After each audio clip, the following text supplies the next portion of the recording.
My name is Sydney.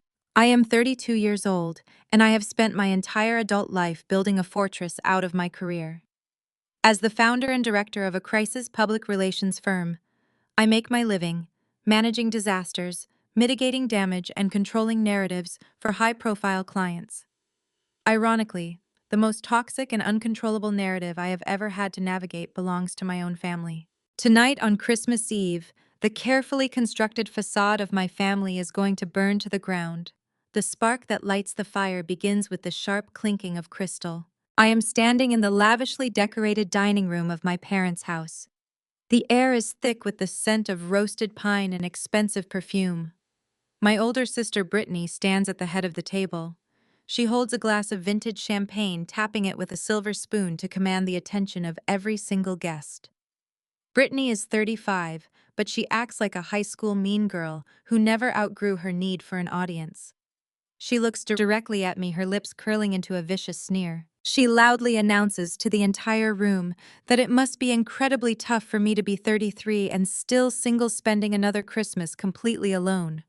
She deliberately adds a year to my age just to twist the knife. The extended family erupts into laughter.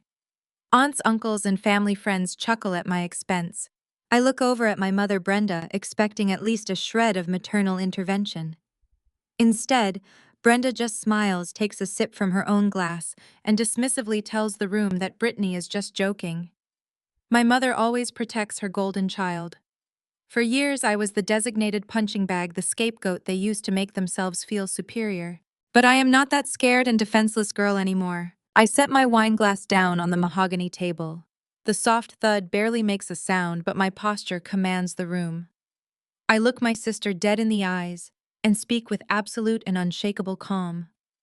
I tell her not to worry about my romantic life because I have been married for 3 years. The reaction is instantaneous. Brenda freezes mid-toast, her champagne glass hovering inches from her mouth. The laughter in the room dies a sudden and violently awkward death. The silence that follows is so heavy it feels suffocating. Every eye darts from Brittany to Brenda, and finally to me. I do not flinch. I stand my ground with my expression perfectly neutral, watching the gears turn in their heads. Brittany recovers from her shock and immediately goes on the offensive. Her face flushes with a mix of anger and malicious glee. She steps toward me and aggressively mocks my statement. She accuses me of fabricating a pathetic and desperate lie just to save face in front of the family.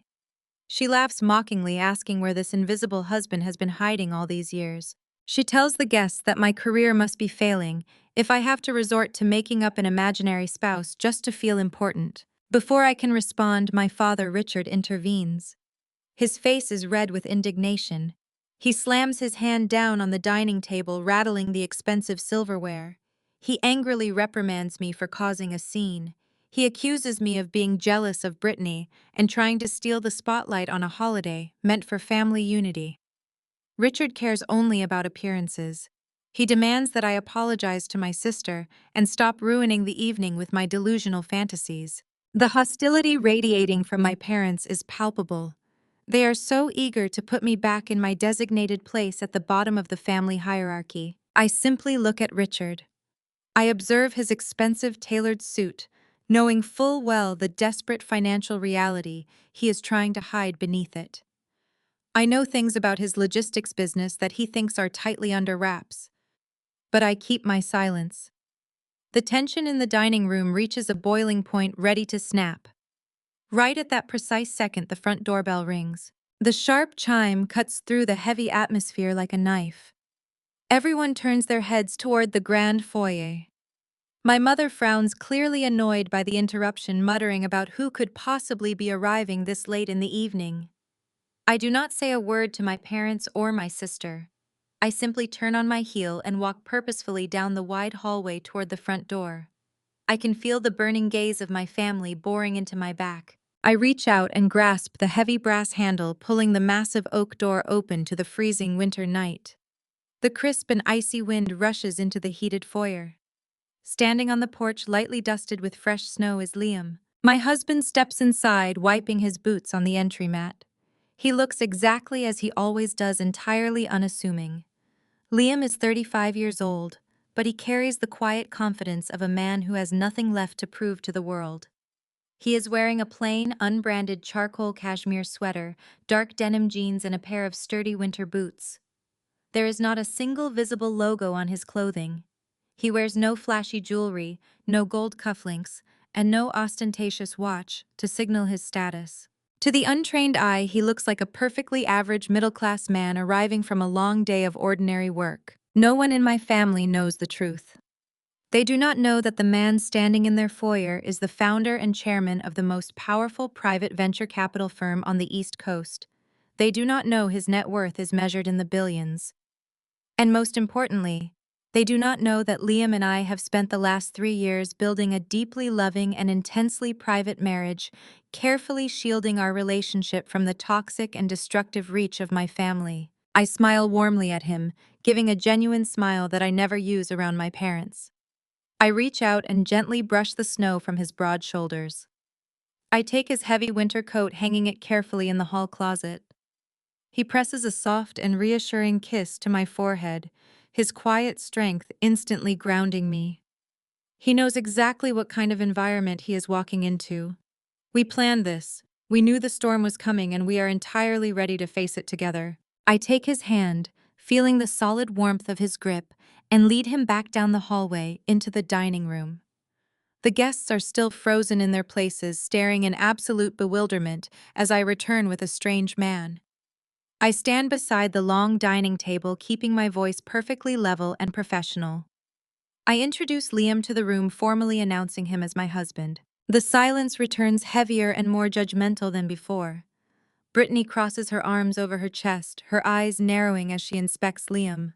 She looks incredibly disappointed, clearly expecting me to have brought home someone completely unremarkable, and in her superficial mind, his plain attire confirms her worst assumptions. Brenda steps forward, her eyes performing a ruthless and calculating sweep of my husband.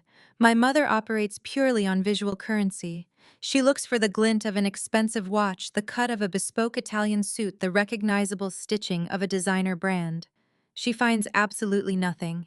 She looks at his plain cashmere sweater and simple jeans, and I can literally see her lip curl in disgust. She immediately categorizes Liam as a nobody, a poor and working-class husband that perfectly matches her low expectations of her supposedly failed daughter. Without a word of polite greeting, and without even offering her hand to shake, Brenda dismisses his presence entirely. She refuses to acknowledge him as family, or even as a respected guest. Instead, she looks around her perfectly arranged dining room, determined to maintain her aesthetic of elite wealth. She refuses to let someone dressed so casually taint her beautiful holiday table. Brenda points a manicured finger toward the far corner of the room, right next to the swinging door that leads into the kitchen. Tucked away in the shadows is a small and cramped folding table, entirely undecorated, meant for holding dirty plates or catering supplies. In front of the entire extended family, my mother commands Liam to take a seat at that miserable little side table, explicitly stating that the main dining table is reserved for properly dressed family members. A collective gasp ripples through the guests. It is an act of breathtaking disrespect, a public humiliation designed to put both me and my supposed loser of a husband firmly in our place. Brittany smirks, clearly delighted by our banishment. Richard simply looks away, tacitly endorsing his wife and her cruelty. I glance over at Brittany and her husband Jamal. He is a highly respected orthopedic surgeon, a man of immense talent and dignity. He sits quietly at the main table, observing the scene with a troubled and intense expression. Jamal is the only person in the room who does not look amused. I feel a flash of protective anger, but Liam squeezes my hand. He looks down at me, his eyes communicating total tranquility. He is not insulted. He is observing them and cataloging their arrogance. Liam gives a polite and incredibly calm nod to my mother. He accepts the banishment without a single word of protest. We walk over to the cramped folding table in the corner and take our seats. My family thinks they have won. They believe they have successfully humiliated me and established their absolute superiority. They turn their attention back to the lavish feast, laughing and clinking their expensive crystal glasses, completely unaware of the lethal trap they have just walked into. Sitting in the shadows near the kitchen door, Liam and I quietly share a look. The game has begun, and my family has no idea that the man they just banished to the corner table holds the power to utterly destroy their entire existence. The clinking of expensive silverware against fine china resumes at the main dining table. My parents and my sister actively try to pretend that Liam and I do not exist. They speak loudly about their country club memberships and their upcoming winter vacations. Sitting at our wobbly folding table near the kitchen door, I watch them with detached amusement. The physical distance between our cramped corner and their lavish spread perfectly illustrates the emotional chasm that has always defined my place in this family. Liam reaches across the cheap plastic surface of our table and covers my hand with his. His touch is warm and solid. He takes a bite of the dry turkey my mother begrudgingly plated for him, acting as though he is dining at a five-star restaurant. His absolute lack of ego is the very thing that makes him so incredibly powerful. But Brittany cannot tolerate a peaceful silence. She thrives on conflict and attention. She shifts in her upholstered dining chair and turns her body entirely toward our dark corner. She raises her voice, ensuring that every single guest in the living room can hear her next words clearly ringing out over the background music. She asks Liam what exactly he does for a living to afford taking care of a woman who is already past her prime. The sheer audacity of her question causes a few extended family members to shift uncomfortably in their seats. I feel my heart rate steady. I do not rush to defend my husband because I know he does not need my protection. Liam finishes chewing his food swallows and wipes his mouth with a paper napkin. He looks directly at my sister and replies in a mild and respectful tone. He simply states that he works in finance. That vague answer is like blood in the water for my mother. Brenda immediately seizes the opportunity to humiliate him further. She leans forward, resting her elbows on the mahogany table. She loudly questions what kind of investments a man in a plain sweater could possibly manage. She asks if he works as a bank teller or perhaps a customer service representative at a local credit union. She chuckles at her own insult, inviting the rest of the table to join her. Liam does not take the bait. He calmly replies that he works with private equity helping businesses secure funding. He keeps his answers deliberately understated, offering no details about the billions of dollars his firm controls. He is letting them build their own false narrative. Brittany pushes harder, determined to expose what she believes is our pathetic poverty. She asks Liam what kind of car he drives, expecting him to admit he takes the bus or drives a rusted compact car. Liam replies that he took a company car tonight. He completely omits the fact that the company car is a custom-armored luxury vehicle currently idling at the end of the street. Brittany scoffs and exchanges a triumphant look with our mother. They have successfully categorized Liam as a low-level corporate drone, a man entirely unworthy of their elite social circle. They continue to throw condescending remarks across the room, treating him like an amusing peasant brought in for their entertainment. While Brenda and Brittany revel in their perceived superiority, the man sitting next to my sister remains noticeably silent. Jamal is a brilliant and highly respected orthopedic surgeon. As an African-American man who married into this fiercely pretentious family, he has always had to navigate my parents' thinly veiled prejudice. Jamal is incredibly observant. He has been staring intensely at Liam since we sat down. He narrows his dark eyes, tilting his head slightly, as if trying to place a puzzle piece that does not quite fit. Jamal clears his throat and effectively silences his wife.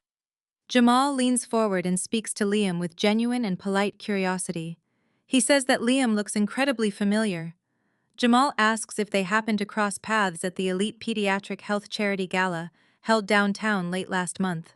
Jamal mentions that he was there as a guest speaker, and he could have sworn he saw Liam sitting at the primary benefactor table. The entire room goes dead silent. The pediatric charity gala is known as the most exclusive gathering of ultra-wealthy philanthropists in the entire state. A single ticket costs more than what my mother claims to make in a month. Before Liam can even open his mouth to confirm the truth, Brenda loudly and aggressively cuts her son-in-law off. Her voice drips with a sickening blend of racial and classist microaggressions. She laughs, a sharp and dismissive sound that grates against my ears. She tells Jamal that he must be confused, or perhaps His demanding hospital shifts are affecting his vision. She looks at Jamal with thinly veiled condescension and states that people from certain backgrounds often struggle to tell faces apart in high society crowds. It is a disgusting and calculated insult designed to remind Jamal of his place while simultaneously degrading Liam. Brenda gestures toward my husband and loudly proclaims that a man who shows up to a holiday dinner wearing an unbranded sweater could never afford the entry ticket to an event of that magnitude. She insists that Liam was probably just one of the catering staff or a valet driver if Jamal truly saw him there at all. I watch Jamal tighten his jaw, a muscle feathers in his cheek as he swallows the vile insult from his mother-in-law. He has endured these subtle, degrading comments for years, all for the sake of keeping peace with Brittany. He looks down at his plate, his hands gripping his silverware tight enough to turn his knuckles white. Sensing that the conversation is drifting too close to territory she cannot control, Brittany desperately pivots the spotlight back to herself. She cannot stand the idea that anyone might think my husband could ever rub shoulders with billionaires at a charity gala. She needs to crush me completely and assert her absolute dominance. She claps her hands together and loudly announces to the room that she and Jamal are finalizing a massive real estate transaction. Her voice is shrill and vibrating with arrogant pride. Brittany brags that they are closing the deal on a $4 million luxury mansion located in the city's most exclusive and heavily guarded zip code. She dramatically lists the absurd features of the property, detailing the sweeping square footage, the private wine cellar, and the imported Italian marble floors. She makes sure to emphasize the purchase price, repeating the $4 million figure multiple times so the extended family can sufficiently marvel at her extreme wealth. She practically glows with malicious satisfaction as she turns her gaze back toward our dark corner. She looks directly at me, her eyes gleaming with toxic triumph. She explicitly states that Sydney and her broke husband will never even be allowed past the security gates of her new neighborhood. She laughs, telling the guests that the security guards are trained to keep out people who look like they belong in a trailer park. She suggests that maybe if I beg, she will let me come over and clean her new Italian marble floors on the weekends to help supplement my pathetic income. The cruelty is bare and unfiltered. She is trying to break my spirit in front of everyone I have ever known. At the small folding table, the atmosphere suddenly shifts. Up until this precise second, Liam has been the picture of passive amusement. He has allowed them to hurl insults, to mock his clothing, and to degrade his career. But the moment Brittany directs her venomous hatred explicitly at me, the amusement vanishes completely from his face. Liam stops eating. He sets his fork down on the cheap paper plate with deliberate and methodical slowness. The movement is so controlled and so deliberate that it draws the attention of everyone at the main table. He reaches out and gently rests his hand over mine, his thumb drawing a soothing circle against my skin.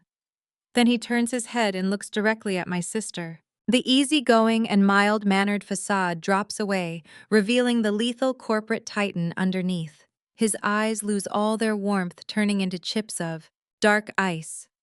The sheer intensity of his stare causes Brittany to falter mid-laugh. The air in the room seems to drop 10 degrees.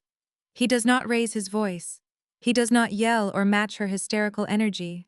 Instead, he speaks with a quiet and chilling sharpness that cuts right through the ambient noise of the dining room. Liam politely asks Brittany to provide the exact street address of this supposed $4 million mansion she is purchasing. He tilts his head, his gaze pinning her to her chair, like a specimen on a slide waiting for her final answer. Brittany scoffs loudly, tossing her perfectly styled blonde hair over her shoulder. She treats his polite request like a filthy peasant daring to ask to gaze upon a priceless crown jewel. With a highly theatrical sigh, she recites the exact street address. She names the private gated community located in the Northern Hills, a specific neighborhood famously known for housing generational wealth and powerful corporate titans. She enunciates every single syllable of the street name, making absolutely sure the entire dining room hears the prestigious location.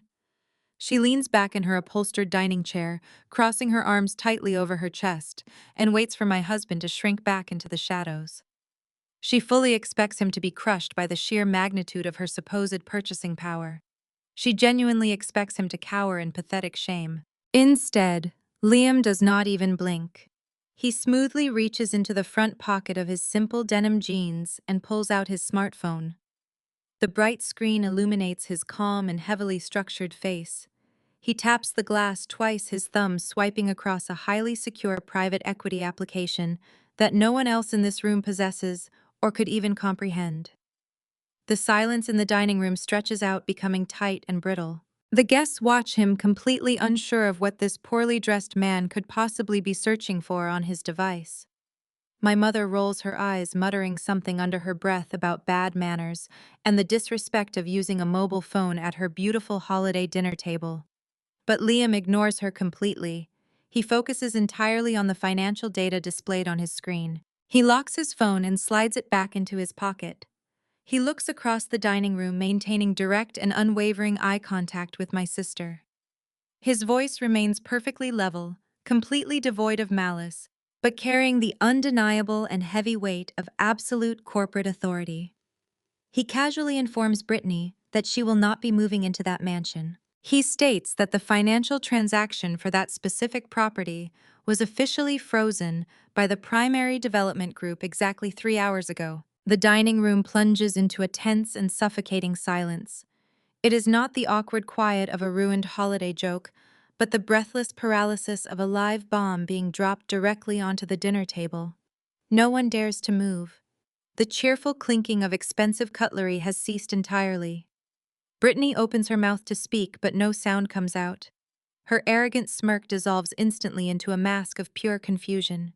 She looks frantically at her husband, expecting him to immediately refute the claim. Jamal looks bewildered. The orthopedic surgeon sits up straight, his brow furrowed with concern. He shifts his gaze from his panicking wife to the quiet man sitting beside me at the folding table. Jamal is a man of science and facts.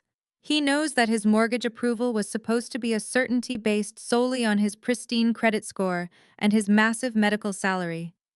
He asks Liam how he could possibly know the intimate and highly confidential details of his pending real estate transaction. Jamal demands to know if Liam illegally hacked into a private banking system or if this is some kind of holiday prank designed to ruin their evening. Liam shifts his gaze away from Brittany and Jamal.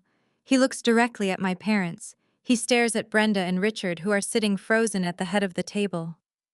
Liam addresses Jamal, but his dark eyes never leave my father. He explains that he does not need to hack into any banking system because the information was flagged through standard corporate compliance channels. He states that the primary financial guarantor for the massive mortgage triggered a federal red flag during the underwriting process. The color completely drains from my father's face. Richard turns an ashen gray.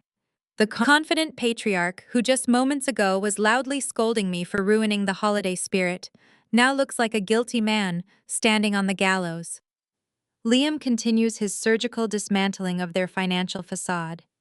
He reveals to the room that Richard and Brenda's family logistics company was listed as the primary corporate guarantor backing Jamal's luxury home loan. He speaks with the clinical precision of a forensic auditor presenting evidence. Liam informs Jamal that the tax documents submitted by my parents to secure the escrow were heavily forged. He details how the corporate revenue statements were grossly inflated to hide the fact that the logistics business is rapidly hemorrhaging capital. The fake documents were immediately flagged by the compliance department, triggering an automatic halt on the real estate transaction. He lays bare the truth that my parents used fraudulent corporate paperwork to push through a massive purchase they had no business being involved in. Absolute panic erupts. The holiday dinner shatters into pieces. Brittany pushes her chair back. The wood scrapes harshly against the floor. She points a trembling finger at Liam and begins shrieking at the top of her lungs. She accuses him of slander, of making up lies to ruin her life because he is broke and envious of her success. She screams at Richard, demanding that he call security and have my husband thrown out of the house immediately. She is hyperventilating. Her face flushed a dark and ugly red as she desperately tries to maintain the shattered illusion of her superiority. But Jamal is not looking at Liam. Jamal turns a horrified and deeply betraying glare toward his in-laws. The awful realization crashes down on him with devastating clarity. He recognizes the absolute and staggering betrayal he has just uncovered.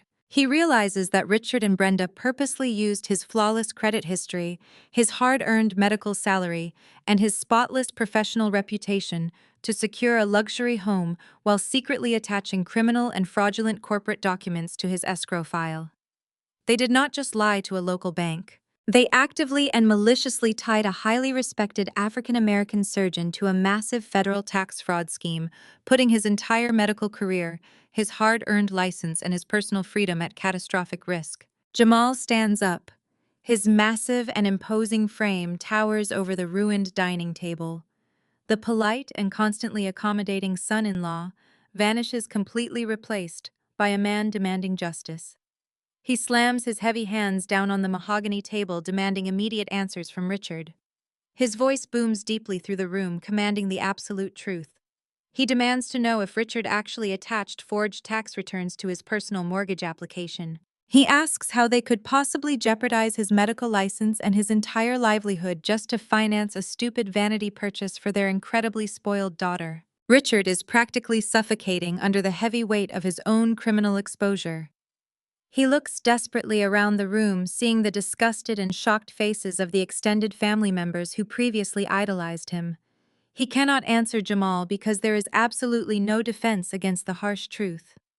Realizing the situation is spiraling completely out of control and that his prestigious reputation is entirely destroyed, Richard makes a desperate and highly violent move. He cannot physically attack Liam or safely confront Jamal, so he targets the only person he has always been able to control and abuse. Richard marches across the dining room, his heavy boots stomping aggressively against the floorboards. He closes the distance to our small folding table in mere seconds. Before I can even attempt to stand up, my father violently grabs me by the upper arm. His tight fingers dig painfully and deeply into my skin, bruising the tender flesh. He yanks me out of my cheap folding chair with brutal and unforgiving force. Liam immediately stands up his own chair, knocking backward onto the floor, his eyes flashing with a dark and highly dangerous warning. But I hold up my free hand, signaling my husband to stay exactly where he is. I need to see exactly how far my desperate parents are willing to go. Richard forcefully drags me away from the dining room, ignoring the shocked gasps of the remaining dinner guests. He shoves me roughly toward the swinging door of the kitchen. Brenda is right behind him, her face pale with terrified sweat. My father pushes me violently through the doorway into the sterile and bright fluorescent lights of the kitchen. He storms in right behind me, hauling my mother inside the room as well. The heavy wooden door clicks shut, and the metal latch drops with a sharp thud, cutting off the chaotic shouting from the dining room. The sterile and bright fluorescent lights of the kitchen hum overhead, casting harsh shadows across the stainless steel appliances and the pristine marble countertops. I stand perfectly still, rubbing my throbbing right arm, where my father gripped me so violently just moments ago. I look at the two people who raised me, and I realize I am looking at complete strangers. The polished and arrogant facade they wore just moments ago has completely evaporated, leaving absolutely nothing behind. In its place is sheer and unadulterated panic. My father leans heavily against the huge granite kitchen island, gasping for air, as if he has just sprinted for several miles. His expensive silk tie is suddenly crooked, and heavy sweat beads on his forehead. My mother presses her back against the solid wooden door, her manicured hands trembling violently as she breathes in shallow and erratic gasps. The air in the room is thick with a desperate and suffocating terror. Richard looks up at me, his eyes wide and heavily bloodshot. He does not apologize for grabbing me or hurting my arm. He does not ask if I am okay. Instead, he immediately launches into a frantic and breathless confession. The ugly words spill out of his mouth in a rushing torrent of absolute fear and raw desperation. He admits that the family logistics company is entirely bankrupt. They are drowning in a bottomless ocean of insurmountable corporate debt. He confesses that the federal authorities are already circling them, preparing to hand down a massive criminal indictment for severe tax evasion and corporate fraud. They have been hiding the truth for many months, moving stolen money around in a desperate shell game to keep up appearances for their wealthy social circle. Now the game is officially over, and the federal government is moving in for the absolute kill. I listen to this pathetic confession with absolute emotional detachment. I feel no sympathy for the financial ruin they brought upon themselves. Brenda steps away from the closed door, pacing the kitchen tiles like a trapped and frightened animal. She wrings her hands together, her voice pitching into a hysterical and grating whine. She tells me that the $4 million mansion deal was their absolute last hope for survival. They desperately needed to secure that luxury property under Jamal's pristine name because his medical salary is the only clean and untraceable money left in their entire orbit. They planned to quietly siphon equity from that luxury asset to use as leverage to keep their furious creditors at bay and maintain the grand illusion of their generational wealth. They were perfectly willing to destroy Jamal's life just to save their own skin and protect their massive, fraudulent empire. Richard points a shaking and sweaty finger at me, his face twisting into a demanding and authoritative scowl. He still completely misunderstands who my husband actually is. In his panicked mind, Liam is nothing more than a low-level real estate broker or a shady mortgage fixer who somehow stumbled across the frozen escrow data in a back-office computer. Richard orders me to go back out into the dining room and force my husband to manipulate the banking system. He demands that Liam use whatever cheap and illegal connections he possesses to bypass the federal red flag and push the fraudulent paperwork through the approval process immediately. He insists that Jamal must never know the full extent of their criminal actions. They need Jamal to remain their oblivious golden goose to fund their lavish lifestyle while they figure a way out of their impending legal nightmare before they are arrested. I stare at the man who calls himself my father. The sheer audacity of his demand is almost breathtaking. I feel a profound and deep-seated disgust rising in my chest, completely replacing any lingering traces of familial loyalty I might have once harbored. I keep my voice entirely level and devoid of any warmth as I respond to his frantic demands. I flatly and unequivocally refuse to help them. I point out the absolute and staggering hypocrisy of their current situation. I remind them that they spent the entire evening publicly humiliating me and my husband for their own sick amusement. They laughed while my sister called me a pathetic and lonely failure. They proudly banished the man I love to a cheap folding table near the garbage bin. They treated us like discarded trash because we did not fit their shallow aesthetic of extreme wealth and power. Now facing federal prison time and total financial ruin, they have the nerve to demand our salvation and expect my total obedience. My refusal hits Richard like a physical blow. He stumbles back against the counter, his mouth opening and closing without sound. He cannot comprehend that I am denying him. But Brenda does not retreat. My mother has always been a creature of pure and calculated malice when she is backed into a corner. The desperate terror in her eyes hardens into something deeply toxic and venomous. She realizes that demanding my help using parental authority will not work, so she immediately pivots to outright extortion. Brenda knows exactly how hard I have worked over the past 5 years to build my crisis public relations firm from the ground up.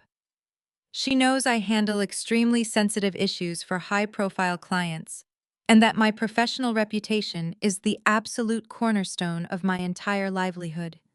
She knows my business is my entire life, and she plans to use it against me.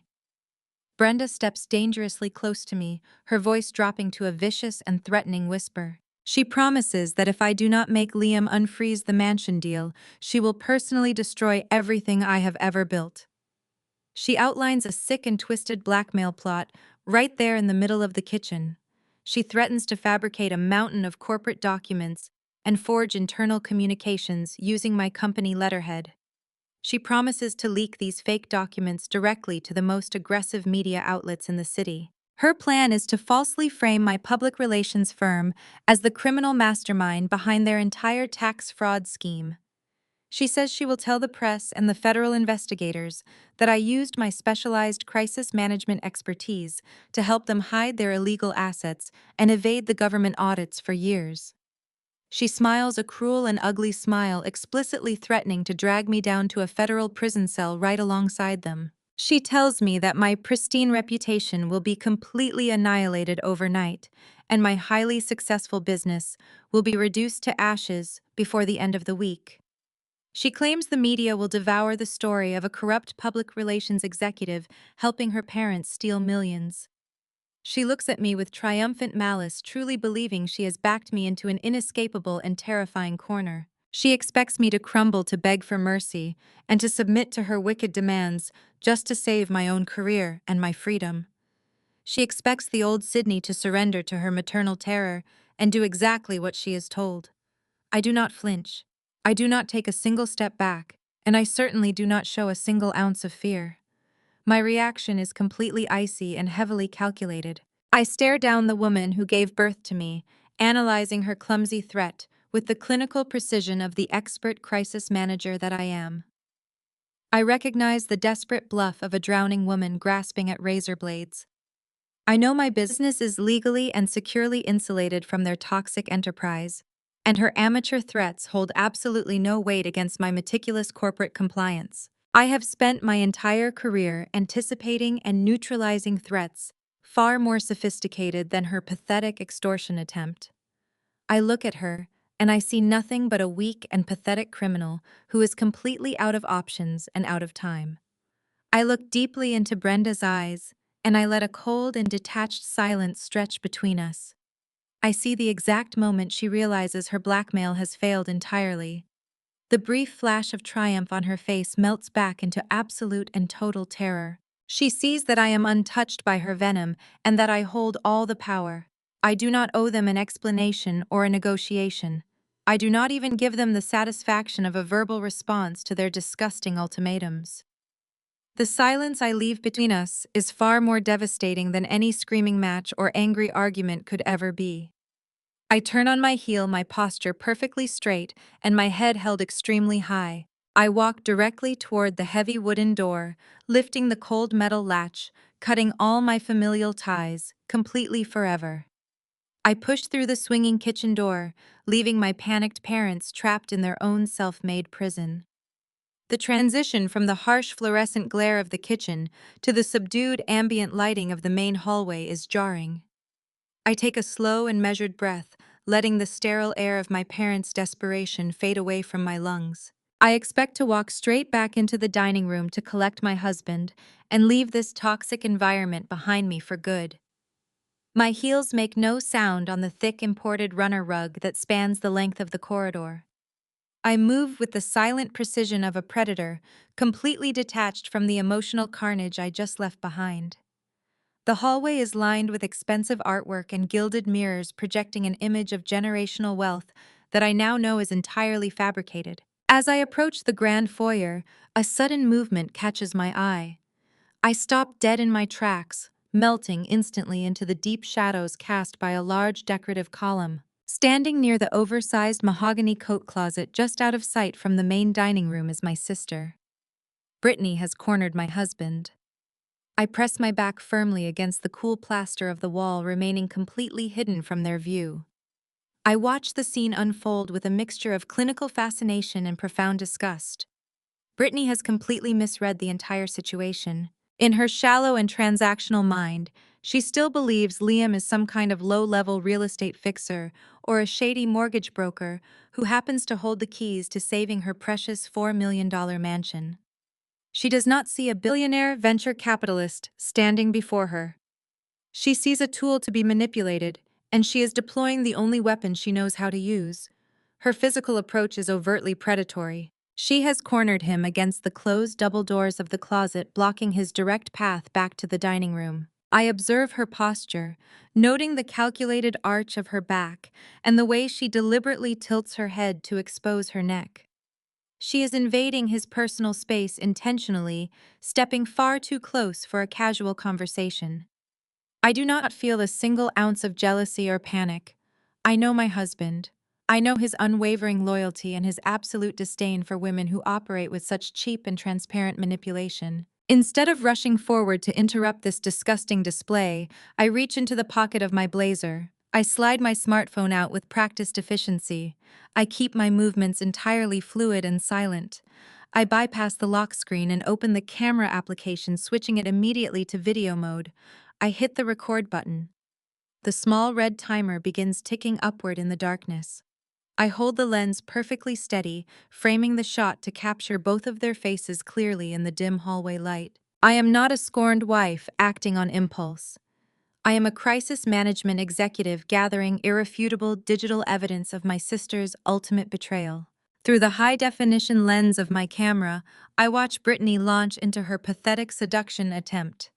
She reaches out and attempts to run her manicured fingers down the lapel of Liam's plain cashmere sweater. She leans in intimately, closing the distance until she is practically breathing against his jawline. I cannot hear her exact words over the ambient holiday music drifting from the living room, but her body language speaks volumes. She is clearly offering him a secret and highly inappropriate reward if he uses his supposed connections to push her fraudulent real estate paperwork through the federal compliance blocks. She is actively attempting to trade sexual favors to salvage her crumbling financial vanity project. It is a breathtaking display of moral bankruptcy. To sweeten her disgusting proposition, Brittany begins to viciously tear me down. I watch her lips moving rapidly, her face twisting into a mask of spiteful cruelty. She uses aggressive and demeaning hand gestures as she describes me. She is undoubtedly telling my husband how entirely useless and frigid I am. She is painting a picture of me as an inadequate and pathetic partner, desperately trying to elevate her own status by tearing mine down to the absolute bedrock. She is offering herself as the superior alternative, promising him the kind of satisfaction and excitement that her supposedly inferior sister could never provide. She is offering to betray her own blood right outside the dining room, where her brilliant and successful surgeon husband is currently sitting oblivious to her treachery. She smiles a sickening and victorious smile, truly believing that her feminine charm is enough to compromise the integrity of the man standing before her. She expects him to succumb to her manipulation, to agree to her dirty terms, and to validate her delusional sense of absolute superiority. She thinks her beauty is a universal currency that can buy any man's compliance. Liam's reaction is instantaneous and absolutely brutal. He does not politely decline or gently step away. He reacts with intense and visceral revulsion. As Brittany's hand lingers on his chest, he raises his arm and swats her away with the sharp and definitive motion one might use to discard a venomous insect. The physical rejection is so sudden and so forceful that Brittany actually stumbles backward, her expensive designer heels slipping awkwardly against the polished hardwood floor. Liam steps back, brushing his own sweater where she touched him, looking at her as if she is a highly contagious disease.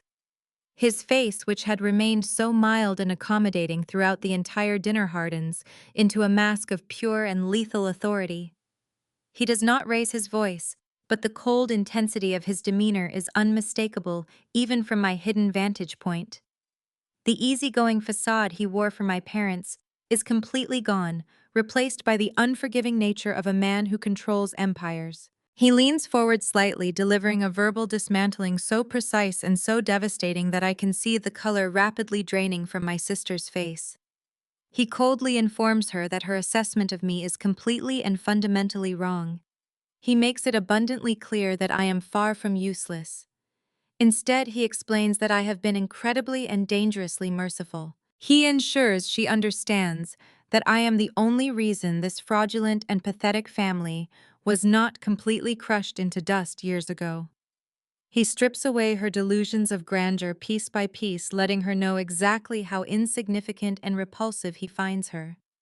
He does not entertain her proposition for a single second. He completely annihilates her ego, leaving her standing in the hallway stripped of her manipulative power and her false sense of allure. He makes her feel smaller than she has ever felt in her entire privileged life, destroying her confidence with just a few carefully chosen words. Brittany is utterly paralyzed by his ruthless rejection. She stands frozen in the hallway, her mouth opening and closing as she stammers, trying desperately to form a coherent sentence. Her grand seduction attempt has failed in the most spectacular and humiliating way imaginable. She looks wildly around the corridor, terrified that someone might have witnessed her complete degradation. Her eyes are wide with panic, the arrogant smirk entirely wiped from her features. She is struggling to comprehend how her foolproof tactics have been so thoroughly rejected by a man she deemed so far beneath her. She takes another shaky step backward, her back hitting the wall as she tries to distance herself from his imposing presence. The realization of her massive failure completely strips away her remaining dignity. She opens her mouth perhaps to scream for help or to hurl another venomous insult to save face, but she never gets the chance to make another move. Before Brittany can recover from the brutal rejection or utter a single sound, a heavy and synchronized knocking echoes through the grand foyer. The sound is sharp, authoritative, and incredibly loud, cutting through the remaining tension in the hallway like a physical blow. It is not the polite and hesitant tap of a late holiday guest arriving for dessert. It is the demanding and forceful pounding of people who expect immediate entry and who will not be denied under any circumstances. The sudden noise stops everyone dead in their tracks, freezing the scene completely. Brittany gasps, clutching her chest and looking toward the massive oak front doors, with wide and terrified eyes, her breathing shallow and ragged. Liam slowly turns his head toward the entrance, his expression remaining perfectly impassive and controlled, calculating his next move. I stay hidden in the shadows, my thumb resting securely on the stop button of my video recording, having captured all the necessary evidence to ensure my victory. The heavy knocking repeats itself, demanding immediate attention and signaling that the final devastating reckoning has officially arrived at the doorstep tonight. The sheer volume of pounding causes the decorative crystal fixtures in the hallway to rattle. Brittany is still pressed flat against the wall, her chest heaving as the reality of her failed seduction mixes with the jarring interruption.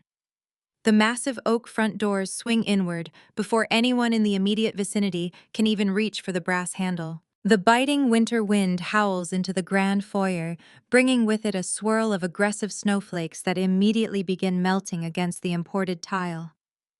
Stepping across the threshold is not a group of tardy holiday guests carrying festive gifts and bottles of wine. It is a highly coordinated team of severe-looking men and women dressed in impeccably tailored sharp business suits. They radiate an aura of absolute and unforgiving corporate intimidation. They move with military precision, stepping into the opulent house as if they already hold the deed to the property. Their polished leather shoes click aggressively against the flooring. They carry heavy black leather briefcases that look thick enough to contain the financial obituaries of a dozen companies.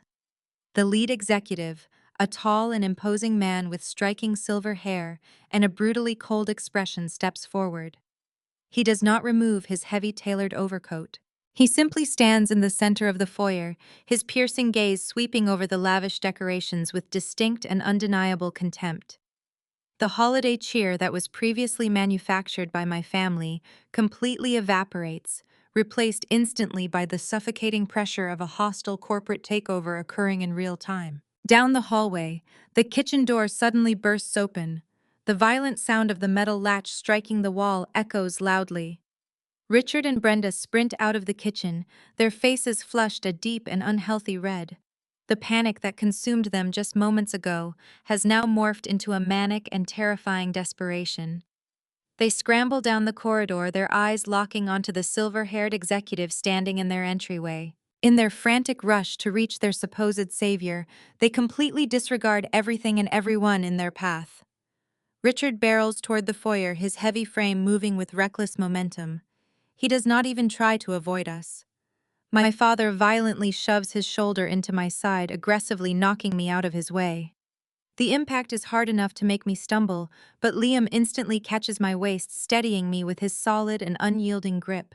Brenda is right behind her husband. She glares at Liam, waving her manicured hands in a dismissive and frantic shooing motion. She physically tries to push my husband backward, ordering him to get out of the way and hide in the shadows where he belongs. She snarls a quiet and venomous warning, telling us not to embarrass her in front of the most important guests she has ever received. My parents treat us like absolute garbage, sweeping us aside like bothersome insects standing between them and their ultimate salvation. We step back against the wall, yielding the floor entirely.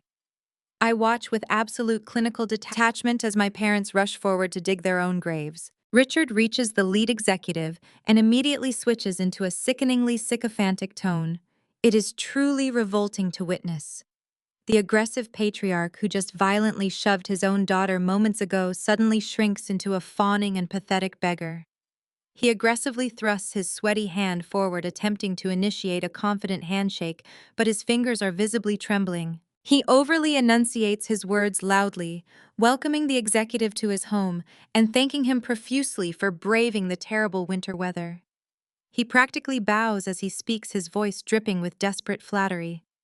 This imposing executive represents Apex Capital, the massive and notoriously ruthless private equity firm that dominates the financial sector. I know exactly why my father is groveling so pathetically. Apex Capital is the absolute final lifeline for his bankrupt logistics empire. Richard has been begging them on his hands and knees for a financial bailout for 6 grueling months. Securing a massive capital injection from this specific firm is the only thing that will save him from the impending federal indictment and a lengthy prison sentence. Brenda immediately joins the desperate performance. She plasters on a bright and highly artificial smile, gesturing grandly toward the main living room where the rest of the extended family is sitting. She frantically tries to usher the severe executive and his team of corporate auditors into the heart of the party. She desperately attempts to project an image of extreme generational wealth, unshakable stability, and perfect family unity. She loudly offers them vintage champagne and imported caviar, trying to prove that they are an elite family worthy of a massive multi-million-dollar corporate investment. She points toward Jamal sitting at the main table, loudly highlighting his prestigious medical career as if to validate her own social standing. The lead executive from Apex Capital does not smile. He does not accept the offer of vintage champagne or imported caviar. He looks down at Richard's trembling and outstretched hand with an expression of profound and icy disgust. He completely ignores the gesture, leaving my father's hand hanging awkwardly in the empty space between them. The social humiliation is immediate and stinging. The extended family members watching from the dining room fall completely silent, their idle chatter dying in their throats as they witness the powerful patriarch being so thoroughly dismissed.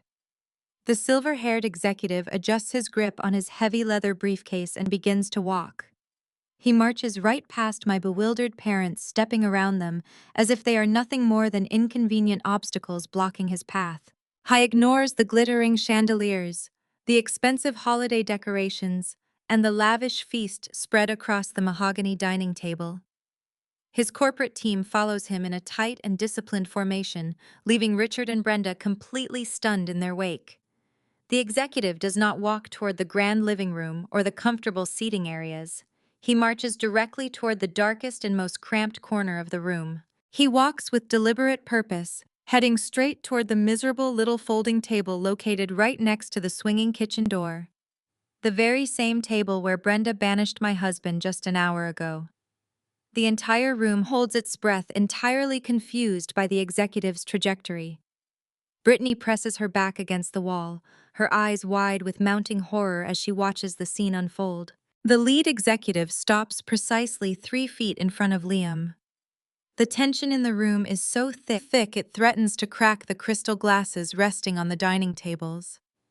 The imposing corporate shark, the man my father was just desperately begging for salvation, suddenly shifts his entire demeanor. He snaps his feet together and bows his head with an undeniable and profound show of absolute respect. When he speaks, his voice is incredibly loud, clear, and specifically designed to carry across the entire silent house. He addresses Liam as Mr. Chairman. The words drop into the room like heavy stones, causing an immediate and catastrophic shift in reality. The executive unlocks his leather briefcase and pulls out a thick, incredibly detailed audit file bound in dark red folders. He extends both hands, offering the damning file to my husband. The executive speaks with clinical and lethal volume, confirming the contents of the report for everyone to hear. He announces that the comprehensive financial audit of Richard's logistics company is officially complete. He loudly and mercilessly states that the business is completely beyond saving. He confirms that the company is deeply and irreparably in debt, hiding millions in liabilities through a network of shell accounts. More importantly, He publicly declares that Richard and his executive team are entirely guilty of multiple counts of severe financial fraud and active tax evasion. The executive states that the files contain irrefutable proof, mapping out every single forged document and illegal transaction they have executed over the past 5 years. The sheer volume and precise detail of the corporate intelligence is absolutely staggering, leaving no room for negotiation or denial. The entire family is paralyzed. A wave of collective shock crashes over the dining room, hitting them all like a runaway freight train. The horrifying realization sets in slowly, then all at once. The man standing in the corner is not a low-level drone. He is not a poor husband who cannot afford designer labels. The man they violently shoved in the hallway, the man they mercilessly mocked for his modest clothing, the man they proudly banished to a cheap folding table next to the garbage bin, is the absolute apex predator of the financial world. He is the billionaire founder and primary owner of the exact venture capital firm that currently holds their absolute survival in his hands. Liam reaches out and calmly accepts the heavy red file from his lead executive. The moment his strong fingers close around the thick leather binding, his entire physical presence undergoes a terrifying and absolute transformation. The quiet and unassuming husband, who patiently ate dry turkey in the shadows, completely vanishes without a trace. In his place stands the lethal corporate titan who ruthlessly dismantles failing global empires for a living. He does not need to raise his voice, puff out his chest, or make aggressive movements to project his dominance. His power is absolute, and it radiates from him in cold, suffocating waves that fill the entire grand foyer. The heavy wooden door to the kitchen swings shut behind them, cutting off any possible avenue of retreat. The temperature drops, freezing the air itself. Richard and Brenda stand frozen before him, their mouths hanging open in a grotesque display of unadulterated shock. The healthy color has entirely drained from my father's face, leaving his skin a sickly and mottled gray resembling a corpse. My mother looks as though she has been physically struck, her manicured hands trembling violently at her sides as her expensive jewelry rattles against her wrists. They are staring at the man they spent the entire evening mercilessly degrading, suddenly realizing he is the undisputed master of their financial fate and the architect of their impending doom. Liam flips open the audit file, resting it casually on the palm of his hand. He does not even bother looking down at the printed pages because he already knows every single damning detail by heart. He looks directly into my father's terrified and bloodshot eyes. Richard attempts to force a nervous and ingratiating smile, but his facial muscles simply refuse to cooperate, resulting in a sickly grimace. He stammers out a pathetic and desperate greeting, trying to call Liam by his first name, as if they are old and trusted friends, sharing a minor misunderstanding. He does not offer a single shred of the professional courtesy that Richard so desperately craves. He completely ignores the pathetic outstretched hand, treating Richard like a peasant. Liam cuts him off instantly with a single sharp and dismissive gesture of his free hand. His voice cuts through the absolute silence of the dining room, carrying the chilling authority of an executioner, delivering a final, unavoidable sentence. He explicitly states that he did not brave the freezing winter storm tonight to sign a financial bailout for a sinking ship. He announces to the entire horrified room that he came here personally to deny the acquisition agreement in its entirety. Richard lets out a strangled and pathetic gasp, physically stumbling backward until his back hits the wall as the devastating words register in his panicking brain. But Liam is not finished delivering his punishment. He turns his head to his lead executive and issues a direct, uncompromising corporate order. He commands his highly trained team to immediately trigger the complete and total liquidation of Richard's logistics company, along with all associated personal assets. The absolute finality of the strict command hangs heavy in the air, sealing their catastrophic doom forever. Richard frantically tries to argue, his voice pitching into a high and desperate whine that destroys whatever dignity he has left. He claims there has been a massive accounting misunderstanding, begging and pleading for just 5 minutes to explain his genius financial strategy. Liam shuts down the pathetic display with surgical precision. He begins to systematically dismantle my father's business acumen in front of the entire stunned audience of extended family members and elite corporate lawyers. Liam exposes the sheer staggering incompetence that has plagued the logistics firm for over a decade. He details how Richard made incredibly reckless and amateur investments fueled entirely by his own arrogant ego rather than sound market research or basic economic sense. He loudly reveals the existence of the illegal offshore shell accounts that my father used to hide his massive hemorrhaging losses from the federal government. The extended family members who have spent their entire lives idolizing Richard and his supposed business genius now listen in absolute horror as his extensive criminal activities are laid bare for the world to see. The sheer scale of his deception leaves the dining room entirely speechless. People who trusted him with their own money now realize they have been completely scammed. Liam describes the falsified revenue reports, the unpaid blue-collar vendors, and the fraudulent tax filings with clinical and devastating accuracy. He explicitly points out that Richard used stolen corporate funds to pay for expensive country club memberships, luxury vehicles, and lavish holiday parties, while his employees faced sudden layoffs. He strips away the pristine facade of the wealthy patriarch, leaving Richard exposed as nothing more than a desperate, incompetent fraud who stole dirty money to fund a lavish lifestyle he could no longer genuinely afford. My father visibly shrinks under the relentless verbal assault, his broad shoulders slumping as his fake empire burns to ash around him. The power dynamic in the room has inverted so violently that it leaves a sharp metallic taste in the air, seeing her husband completely neutralized and their vast generational wealth evaporating into thin air. My mother desperately tries to salvage the unsalvageable situation. Brenda steps forward, abandoning all of her previous snobbery and toxic elitism. Her carefully maintained rigid posture collapses entirely as she resorts to pathetic and desperate groveling right there in the entryway. She clasps her trembling hands together in front of her chest, fake tears welling up in her eyes as she aggressively attempts to play the sacred family card. She attempts to place a comforting hand on his arm, but he steps back, ensuring she cannot taint his clothing with her desperate and filthy grasp. She stammers out a miserable and highly insincere apology, claiming that family must always stick together during difficult and trying times. She calls Liam her dear and beloved son-in-law, begging him to show a little mercy and remember that they are all connected by blood and legal marriage. She actually has the stunning audacity to claim that the entire evening was just a series of unfortunate social misunderstandings and silly festive holiday jokes taken completely out of context. Liam looks at her with an expression of profound and icy disgust.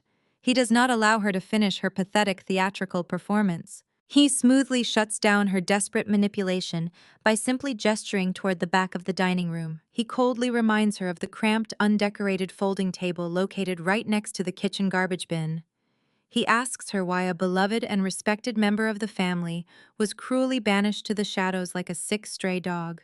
He explicitly states that a woman who aggressively forces her guests to sit in the dirty corner purely because they do not wear flashy designer labels has absolutely no right to beg for financial mercy when her own fraudulent existence is rightfully exposed. Brenda chokes on a loud sob, her psychological manipulation failing spectacularly against his impenetrable and flawless logic. Across the room, my older sister watches this complete and total annihilation with wide and terrified eyes. Brittany is not mourning the devastating loss of her parents' logistics business or feeling a single ounce of genuine remorse for their criminal actions. She is gripped by a purely selfish and consuming panic because she realizes her own unlimited access to their massive wealth is vanishing in real time. The platinum credit cards, the luxury European vacations, and the elite social status she has always violently flaunted are burning up before her very eyes. She simply cannot handle the sudden and violent destruction of her superior and fabricated reality. Resorting to the only tactic she knows how to use, she immediately shifts into the role of the helpless and persecuted victim. She lets out a shrill and hysterical sob, running frantically across the dining room toward her husband. She throws herself dramatically at Jamal, clutching desperately at his strong arm and burying her tear-streaked face against his broad shoulder. Jamal stands perfectly still, his muscular body rigid and unyielding, as his frantic wife clings to him like a drowning woman, clinging to a life raft. Brittany points a trembling, manicured finger across the room directly at Liam. She screams at the top of her lungs, her voice cracking with highly manufactured and pathetic terror. She wails that my husband is a cruel and vicious monster who has come into their home solely to destroy their innocent and loving family out of pure, unadulterated spite. She cries hysterically, begging Jamal to protect her from the terrible and evil man who is trying to ruin their beautiful holiday and brutally steal their future. She performs the role of the terrified victim with sickening dedication, completely oblivious to the fact that her husband is currently processing a monumental and life-altering revelation of his very own. Brittany continues her pathetic theatrical performance, clinging desperately to her husband and wailing about how my husband is a vicious monster intent on ruining our innocent family. She buries her face in Jamal's shoulder, seeking refuge in the man she was eager to betray just 10 minutes ago. Her hysterical sobs echo through the tense atmosphere of the grand foyer. Richard and Brenda watch her, hoping that her manufactured victimhood might somehow deflect the monumental corporate execution currently taking place. But the time for mercy has officially expired. I have stood in the shadows for far too long, allowing this family to construct their toxic narratives and paint me as the perpetual villain. I step forward, cutting through the thick tension with deliberate and unhurried steps. I do not raise my voice to shout over my sister's fake crying. I do not offer a single word of defense for my husband, because his character requires no defense against a woman so morally bankrupt. I bypass the panicked cluster of my parents and march directly into the lavishly decorated living room. The main living area is a testament to my parents' desperate need for superficial validation. A massive 80-inch smart television dominates the far wall, mounted above a sleek custom entertainment console. The state-of-the-art surround sound system is currently playing soft instrumental holiday music, providing a sickeningly peaceful soundtrack to the absolute destruction of our family unit. I walk straight toward the console, my posture radiating an icy and calculated calm. The extended family members who had fled the dining room to avoid the corporate auditors are huddled together on the expensive leather sofas. They watch me with wide, nervous eyes, completely unsure of what I am about to do. I reach into the pocket of my blazer and retrieve my smartphone. The metal casing is cool against my palm. I tap the screen, navigating smoothly through the settings menu. With a few quick practice swipes, I access the Bluetooth connectivity options.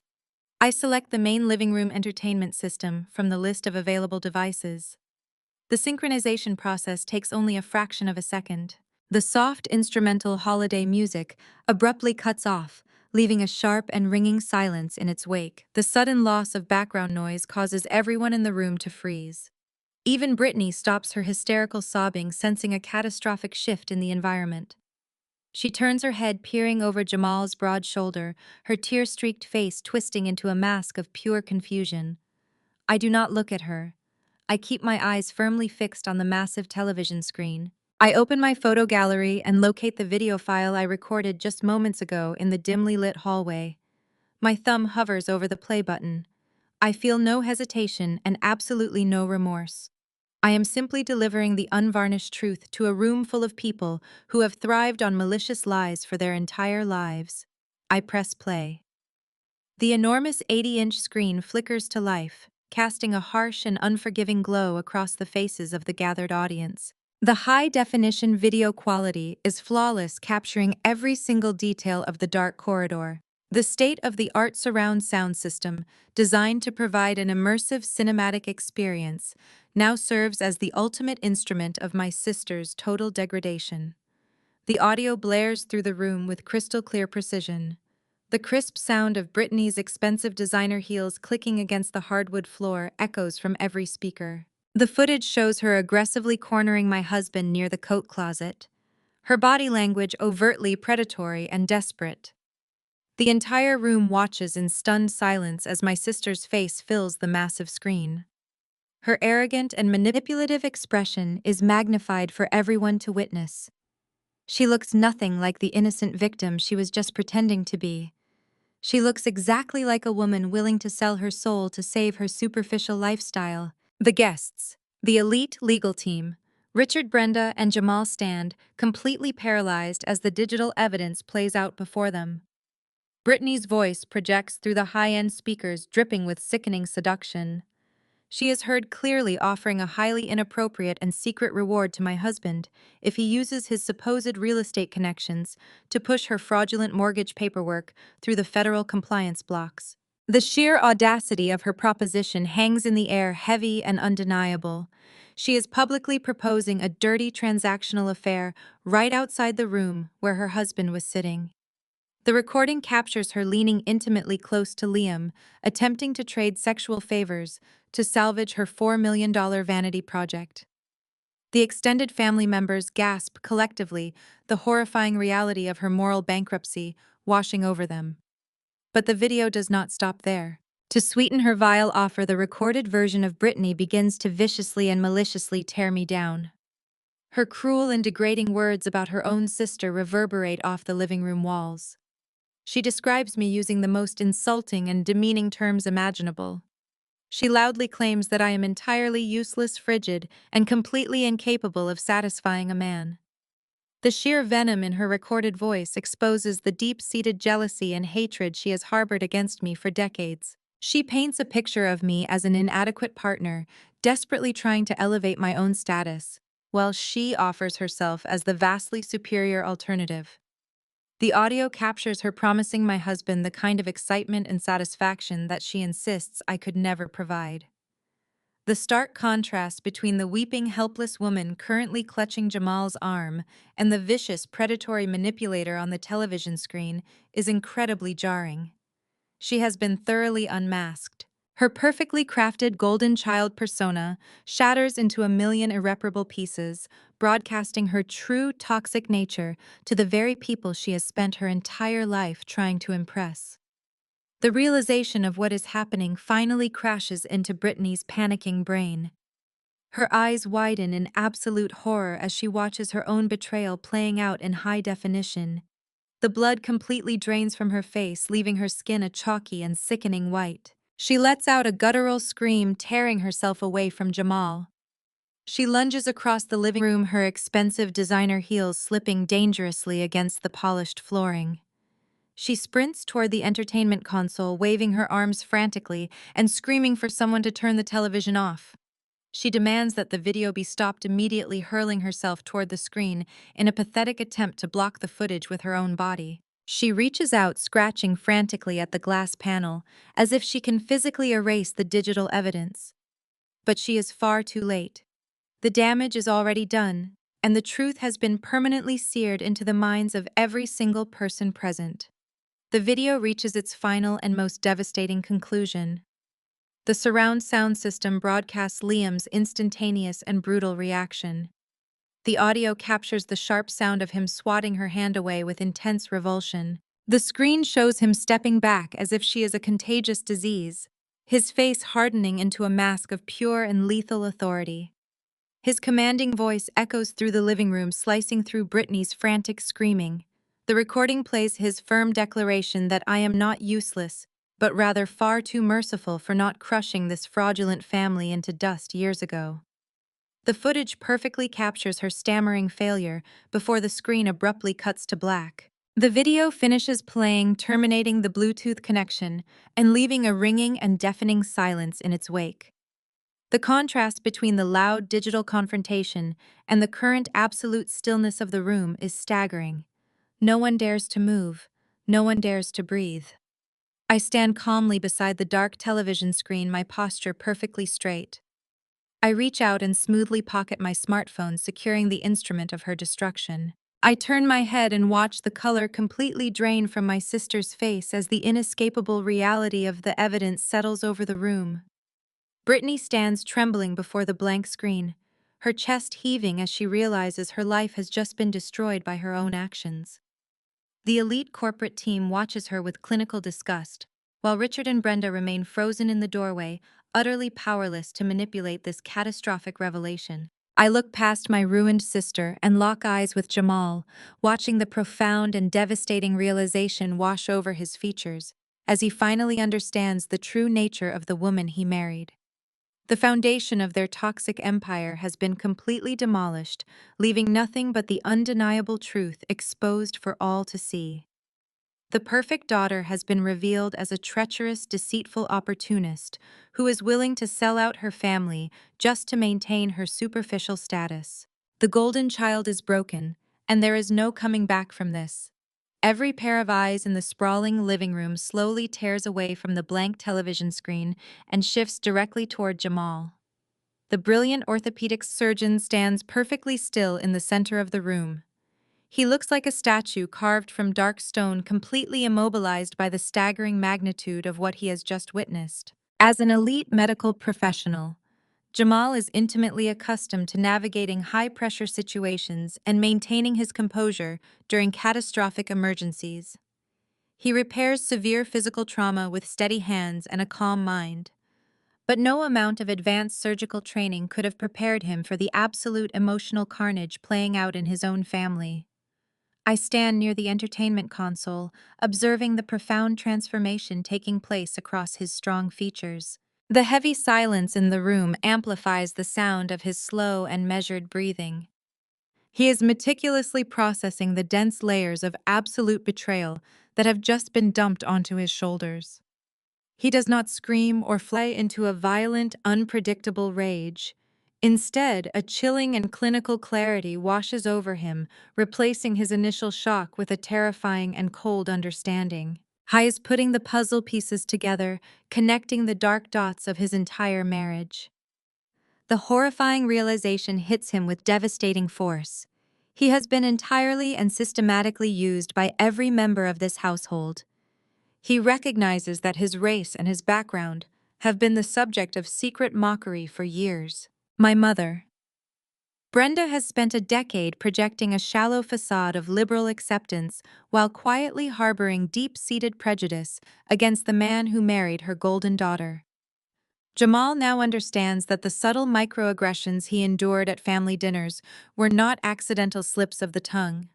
They were deliberate manifestations of her toxic elitism designed to keep him in his place. He sees that his pristine financial record and his hard-earned medical salary were nothing more than convenient tools for his corrupt father-in-law. Richard hijacked Jamal's spotless reputation to secure a luxury home while maliciously attaching fraudulent corporate documents to the escrow file. Richard was completely willing to drag an innocent and hardworking surgeon into a massive federal tax evasion scheme without a second thought. And above all else, Jamal realizes that his sacred marriage has been utterly desecrated by his wife's blatant and disgusting infidelity. Brittany stands trembling a few feet away from him, her face smeared with ruined makeup and her hands reaching out in a pathetic gesture of begging. She is desperately waiting for him to explode, hoping that a loud outburst will provide her with an opening to manipulate the situation and play the victim once again. She wants him to yell so she can cry and deflect the blame. But Jamal denies her that satisfaction. He does not give her the emotional reaction she desperately craves. He simply lowers his hands and looks down at his left ring finger. The thick gold band catches the bright light from the crystal chandeliers overhead. He raises his right hand and grips the ring. His movements are incredibly slow and deliberate, carrying the heavy weight of absolute finality. He twists the gold band, pulling it over his knuckle with steady and unhurried precision. Brittany gasps loudly as she watches him sever the physical symbol of their union.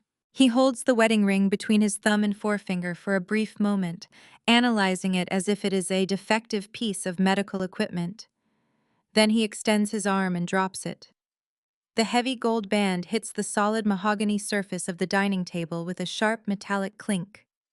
The sound echoes loudly through the dead quiet of the house, ringing out like a judge striking a wooden gavel to deliver an inescapable final sentence.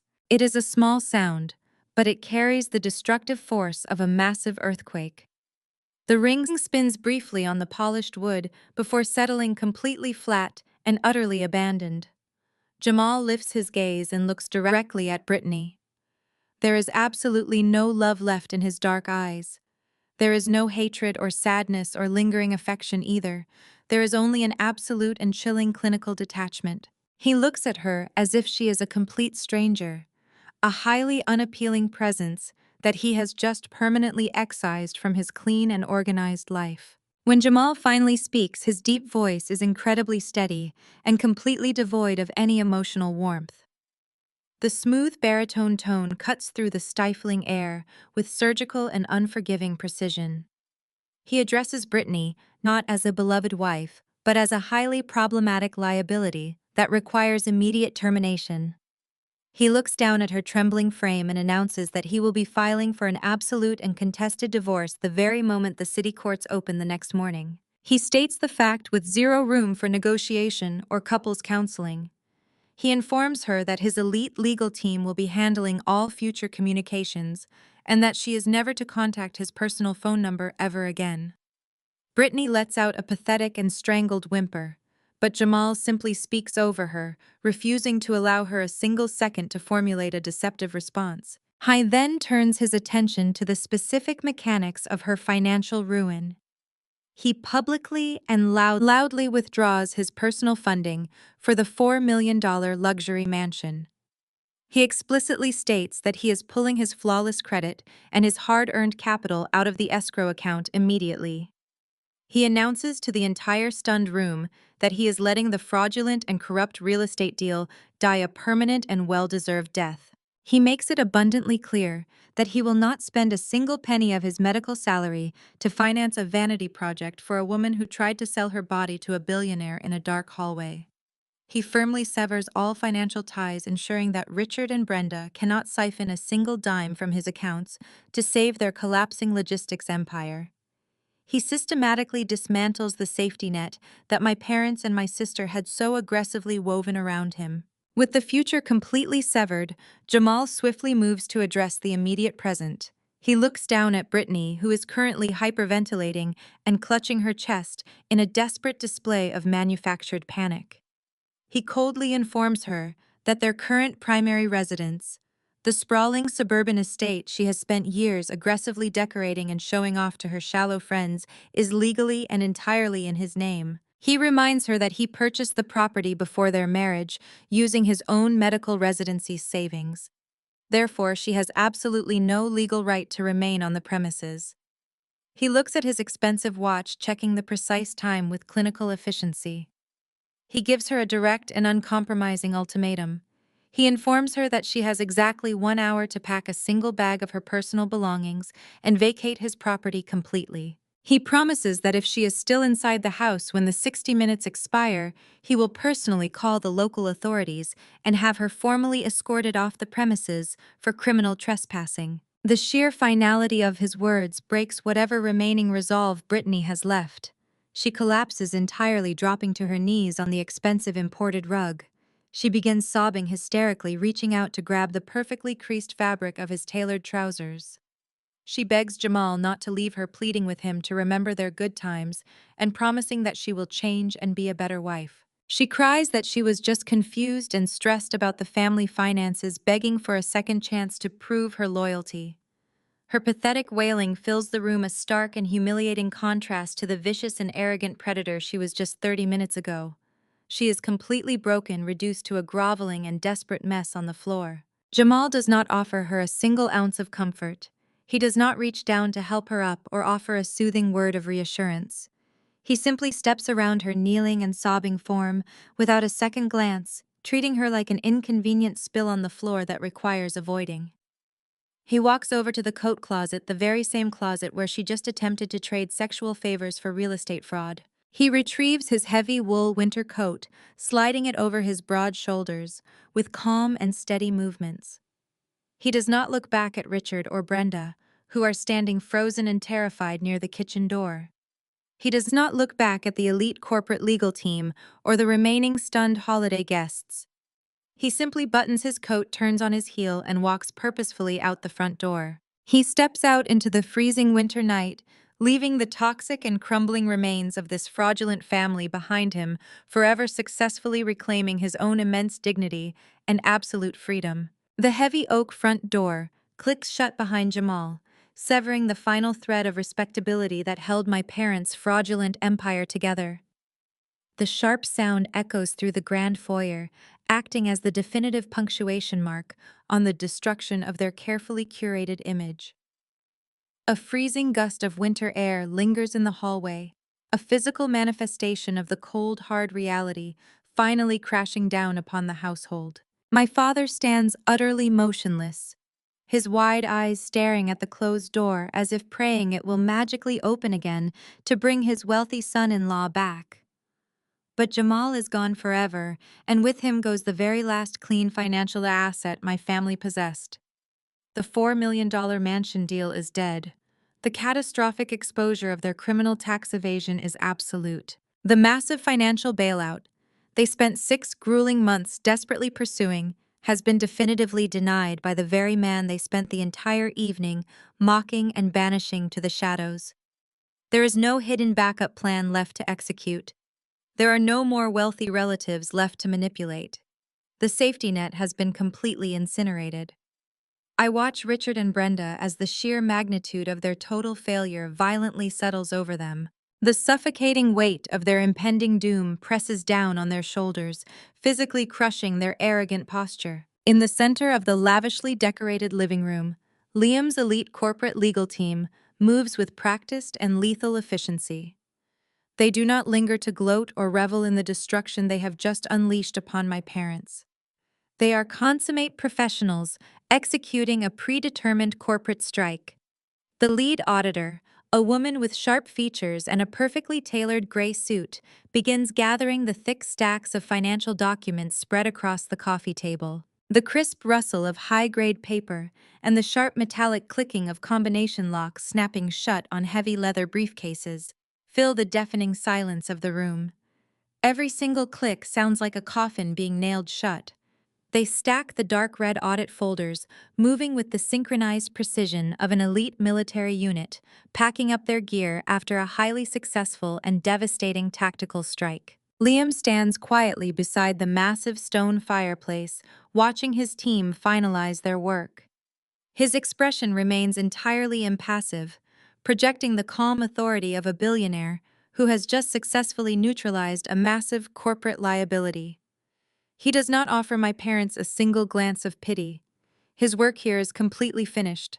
The financial guillotine has been officially dropped, and the executioners are simply packing away their tools. The lead auditor closes her final briefcase and secures the brass latches with a definitive snap.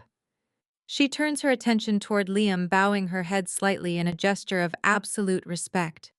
She speaks in a smooth and incredibly casual tone that makes her next words infinitely more terrifying. She addresses my husband but ensures her voice projects clearly across the silent living room. She calmly informs the chairman that all primary documentation regarding the massive corporate fraud has been fully processed and secured. Then she delivers the ultimate killing blow. She casually mentions that due to strict federal reporting laws governing private equity firms uncovering massive tax evasion, their findings could not remain internal. She explicitly states that the comprehensive audit file detailing Richard's illegal offshore shell accounts and severe financial fraud had to be shared directly with the relevant federal authorities earlier that afternoon. She looks directly at my father, confirming that the devastating intelligence package was formally submitted to the Federal Financial Crimes Division at exactly 2 o'clock today. The absolute horror of her casual statement rips all the remaining oxygen straight out of the room. The revelation hits Richard like a physical strike to the chest. The federal authorities do not just know about his crimes, they have possessed the complete and irrefutable evidence for several hours. There is no window of opportunity to shred documents, burn hard drives, or transfer remaining hidden funds to offshore accounts. The investigation is not merely beginning, it is already over. The government already holds the smoking gun, the fingerprints, and the entire map of his criminal enterprise. My father realizes with absolute clarity that his life as a wealthy and respected patriarch has instantly evaporated. My mother absorbs the shockwave a second later. The pristine mask of the elite socialite shatters completely into 1,000 jagged pieces. Brenda realizes that the federal government is coming for her beloved country club memberships, her luxury vehicles, and the very roof over her head. The illusion of her superiority. The only thing she has ever truly valued in this world is entirely destroyed. She is no longer the powerful matriarch looking down on the working class. She is an exposed criminal facing imminent and spectacular ruin. Brenda begins to violently hyperventilate. Her hands fly up to clutch the expensive pearl necklace resting against her collarbone, as if the jewelry is suddenly strangling her. Her breathing becomes shallow and erratic, her chest heaving as she desperately tries to pull oxygen into her panicking lungs. She stumbles backward, her designer heels catching awkwardly on the edge of the expensive imported rug. She collapses heavily onto one of the plush leather sofas, her perfectly styled hair falling into disarray around her pale and terrified face. She lets out a series of high-pitched and desperate gasps, her eyes darting wildly around her lavishly decorated living room, as if expecting the expensive furniture to somehow shield her from a federal indictment. The woman who spent my entire life coldly and viciously mocking my independence is now reduced to a trembling and pathetic mess, unable to even regulate her own breathing. I watch her break down from across the room, feeling absolutely nothing. I do not rush forward to comfort her. I do not offer her a glass of water or a soothing word. I stand perfectly still, observing the total collapse of her manufactured reality. While Brenda spirals into a severe panic attack, Richard paces the hardwood floor with frantic and jerky movements. He looks like a trapped rat, desperately searching the perimeter of a cage for a non-existent escape route. He grabs at his thinning hair, pulling the strands in sheer frustration. He mutters incomprehensibly under his breath, his eyes darting toward the large windows, then toward the back hallway. He is calculating distances, running through impossible scenarios in his panicked mind. I can see him mentally checking the location of his passport, weighing the possibility of making a desperate run for the private airfield. But the cold logic of the auditor's statement anchors him to the floor. The authorities already have his files. His bank accounts are undoubtedly frozen. His credit cards will be declined. There is no private jet waiting to whisk him away to a non-extradition country. He is entirely cornered in his own opulent home. He stops pacing and stares blankly at the massive Christmas tree in the corner, its twinkling lights casting a mocking and festive glow over his complete and utter destruction. The extended family members and the elite social guests who had gathered to celebrate the holiday suddenly realize the catastrophic danger of their current proximity. These are people who thrive on pristine reputations and high society status. The very last thing they want is to be photographed or associated with a man about to be arrested for massive federal tax evasion. A silent and incredibly brutal exodus begins. Nobody steps forward to offer Richard a reassuring pat on the back. Nobody approaches Brenda to help her through her severe panic attack. Instead, the guests begin to quietly and urgently filter out of the living room. They avoid making eye contact with my parents, keeping their heads down as they scramble toward the front hallway. They retrieve their expensive winter coats from the closet, moving with desperate and frantic speed. The social abandonment is absolute and chilling. The very people my mother spent decades trying to impress, the people she prioritized over her own daughter, are now fleeing her home as if it is infected with a deadly plague. I watch the wealthy aunts, uncles, and family friends slip out the front door, abandoning the sinking ship without a single word of farewell. The grand house empties rapidly, leaving behind only the chilling silence of impending doom. The lavish holiday feast sits untouched and rapidly cooling in the dining room, a pathetic monument to their destroyed arrogance. The remaining space feels incredibly hollow, stripped of the fake laughter and the toxic bragging that filled it just an hour ago. Richard watches his supposed loyal friends abandon him, his expression crumbling into absolute despair. He finally understands the shallow and transactional nature of the world he worshipped. They loved his money and his status, but they care absolutely nothing for the man himself. Once his wealth is stripped away, he is left entirely alone. The isolation he now faces is far more profound and terrifying than anything he has ever experienced. The house grows incredibly quiet, allowing the tension to stretch and magnify. Every single ticking second brings the inevitable consequences closer to their doorstep. In the heavy and suffocating silence of the rapidly emptying house, a new sound begins to emerge from the freezing winter night. It starts as a faint and distant wail cutting through the quiet snowfall with an eerie and undeniable persistence. The sharp mechanical sound rises and falls, carried across the upscale neighborhood on the biting wind. It is a sound that completely shatters the peaceful illusion of this highly exclusive and gated community. The wail grows steadily louder, amplifying the terror pulsing through the living room. Richard freezes his head, snapping toward the large front windows, his eyes widening in pure horror. Brenda stops, gasping, her hyperventilation pausing as she strains to listen, her manicured hands gripping the leather sofa cushions with white-knuckled force. The approaching sirens echo down the pristine suburban streets, navigating past the extravagant mansions and manicured lawns, heading directly toward our exact location.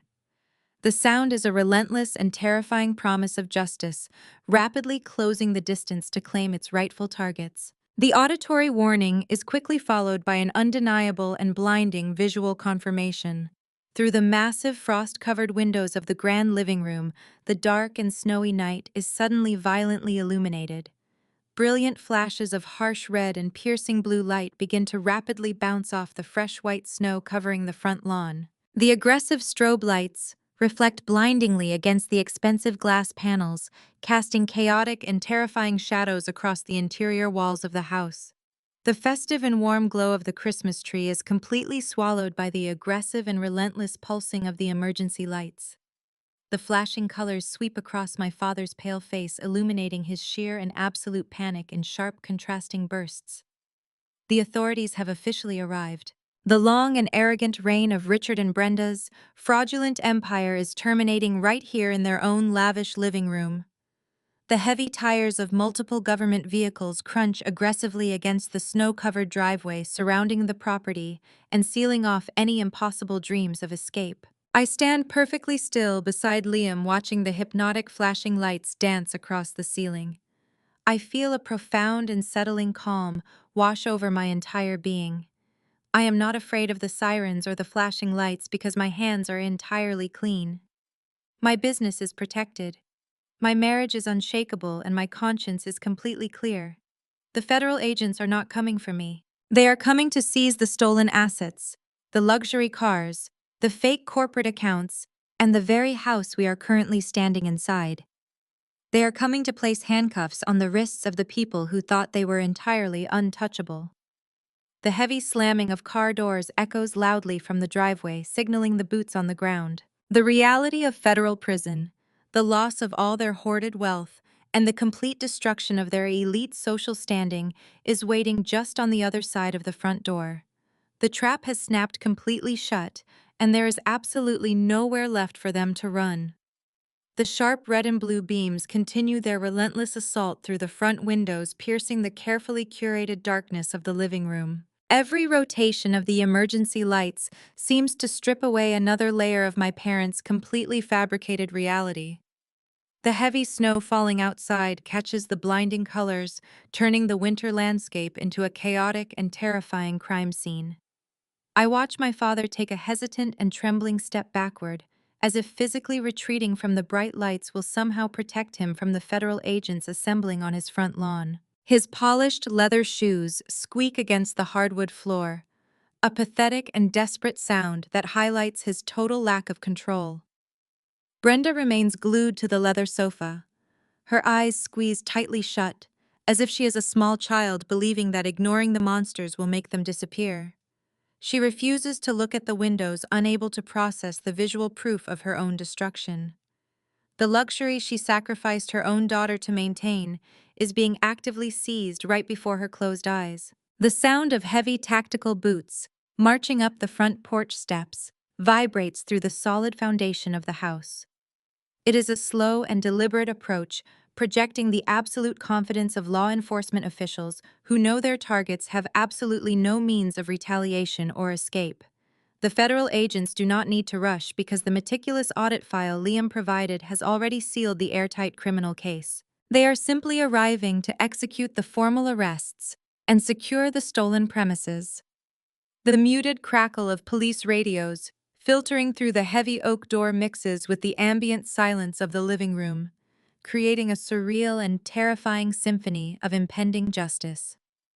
Liam stands beside me, his posture relaxed and unaffected by the flashing lights painting his face. He watches the conclusion of his corporate strike with the mild interest of a man observing a predictable scientific experiment. His elite legal team remains calmly situated near the fireplace, entirely unfazed by the presence of federal law enforcement, because they are the ones who orchestrated the flawless legal handover. I look at the shrinking, pathetic figures of my parents, and I realize that this is the very last time I will ever see them as free citizens.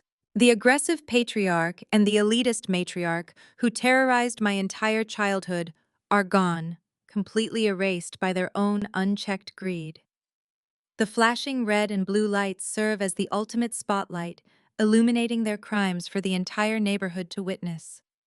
The scandal they desperately tried to hide will be front-page news by tomorrow morning, permanently destroying the family name they worshipped above all else. The sirens have finally stopped wailing, leaving only the rhythmic and mechanical hum of the idling government vehicles outside. The stage is perfectly set for the final interaction. The authorities are positioned at the door, and the inescapable reality of federal custody is waiting to claim them. I stand in the center of the flashing lights, feeling the heavy chains of my toxic family history finally fracturing and falling away, completely breaking the cycle of their endless abuse, right? As the heavy pounding on the front door is about to begin. The heavy pounding on the massive oak front door echoes through the grand foyer like thunder.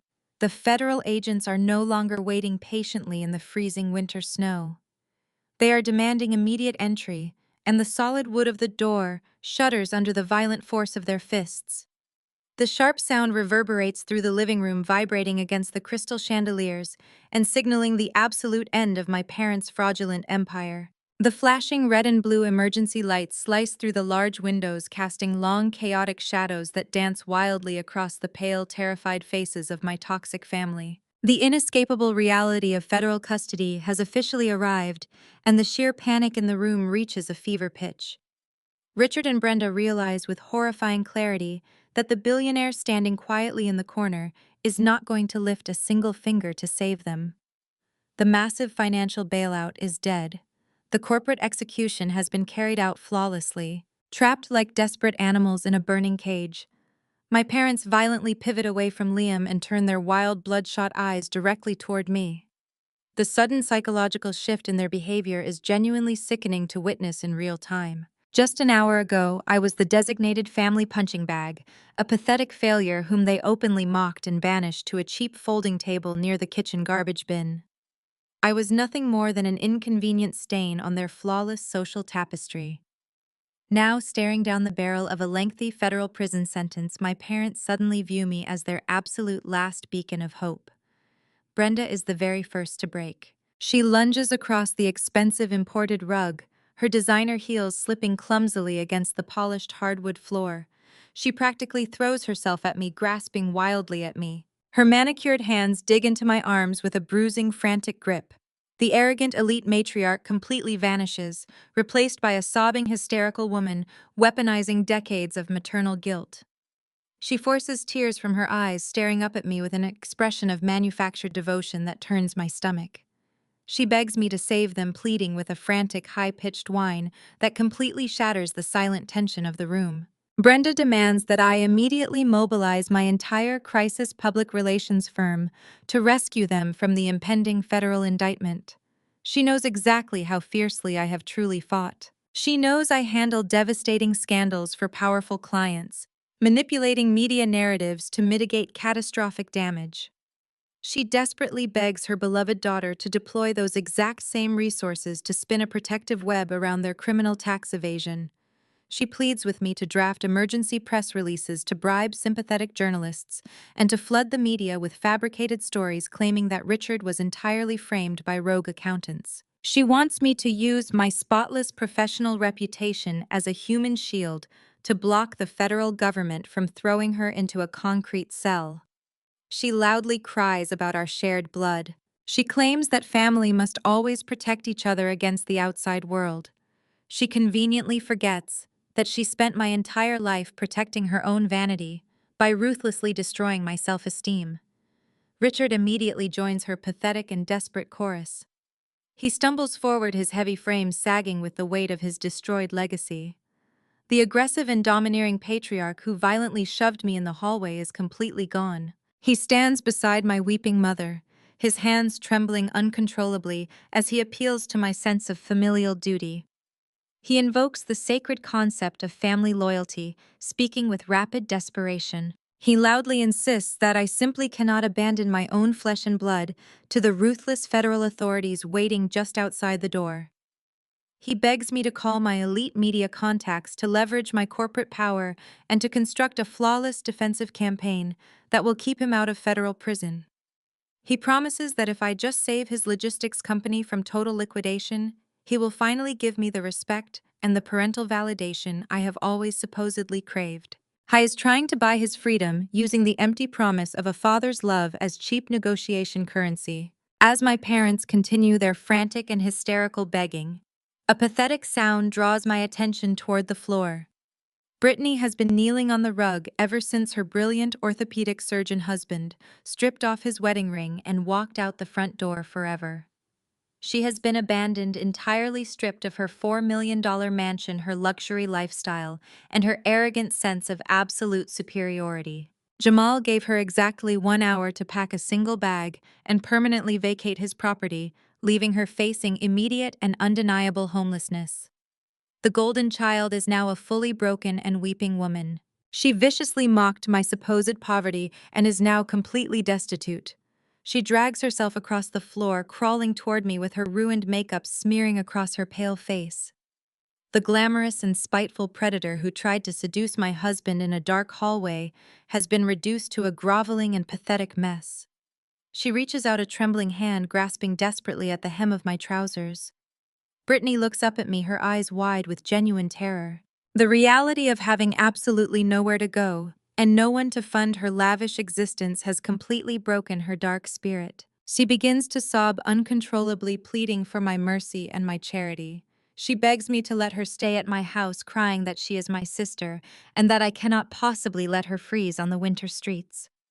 She frantically attempts to excuse her vile and disgusting behavior, claiming that she was just incredibly stressed about the family finances when she tried to trade sexual favors for real estate fraud. She insists that she never actually meant the vicious and degrading things she said about me. She promises to be a good and supportive sister forever to me. She just wants me to open my doors and provide her with a safe haven from the catastrophic storm currently destroying our family. She expects me to absorb her toxic presence into my peaceful home, to financially support her, and to save her from the devastating consequences of her own horrific actions.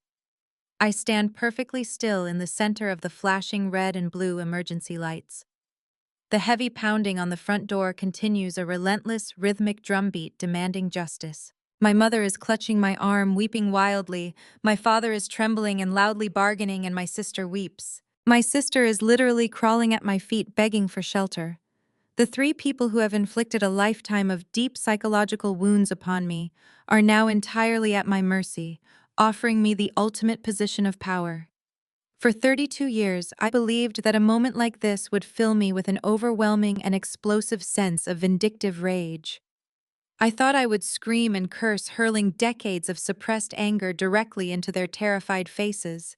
I thought I would relish their pain and celebrate their complete destruction with a fiery and passionate burning hatred deep inside me. But as I look down at the three of them, I realize I feel absolutely no anger whatsoever. I search my heart for any lingering traces of sorrow or grief over the violent death of my family unit. I expect to feel a sharp pang of sadness for the parents I will never have, or the sisterly bond that was permanently severed tonight.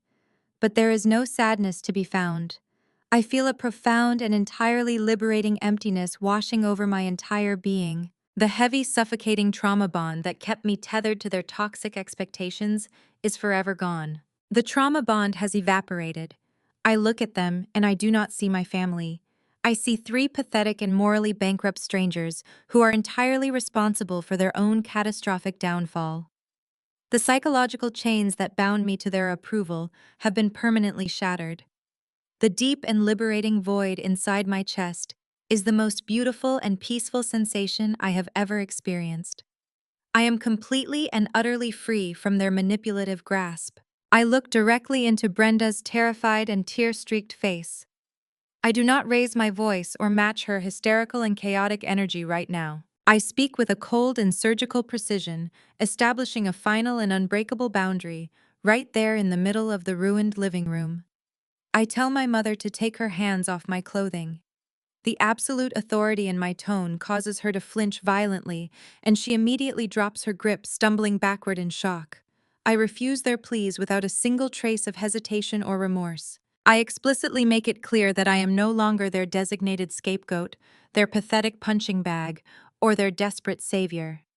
They will face the consequences of their own actions entirely alone. I stand perfectly still in the center of the chaotic living room, looking down at the people who spent 3 decades trying to destroy my spirit.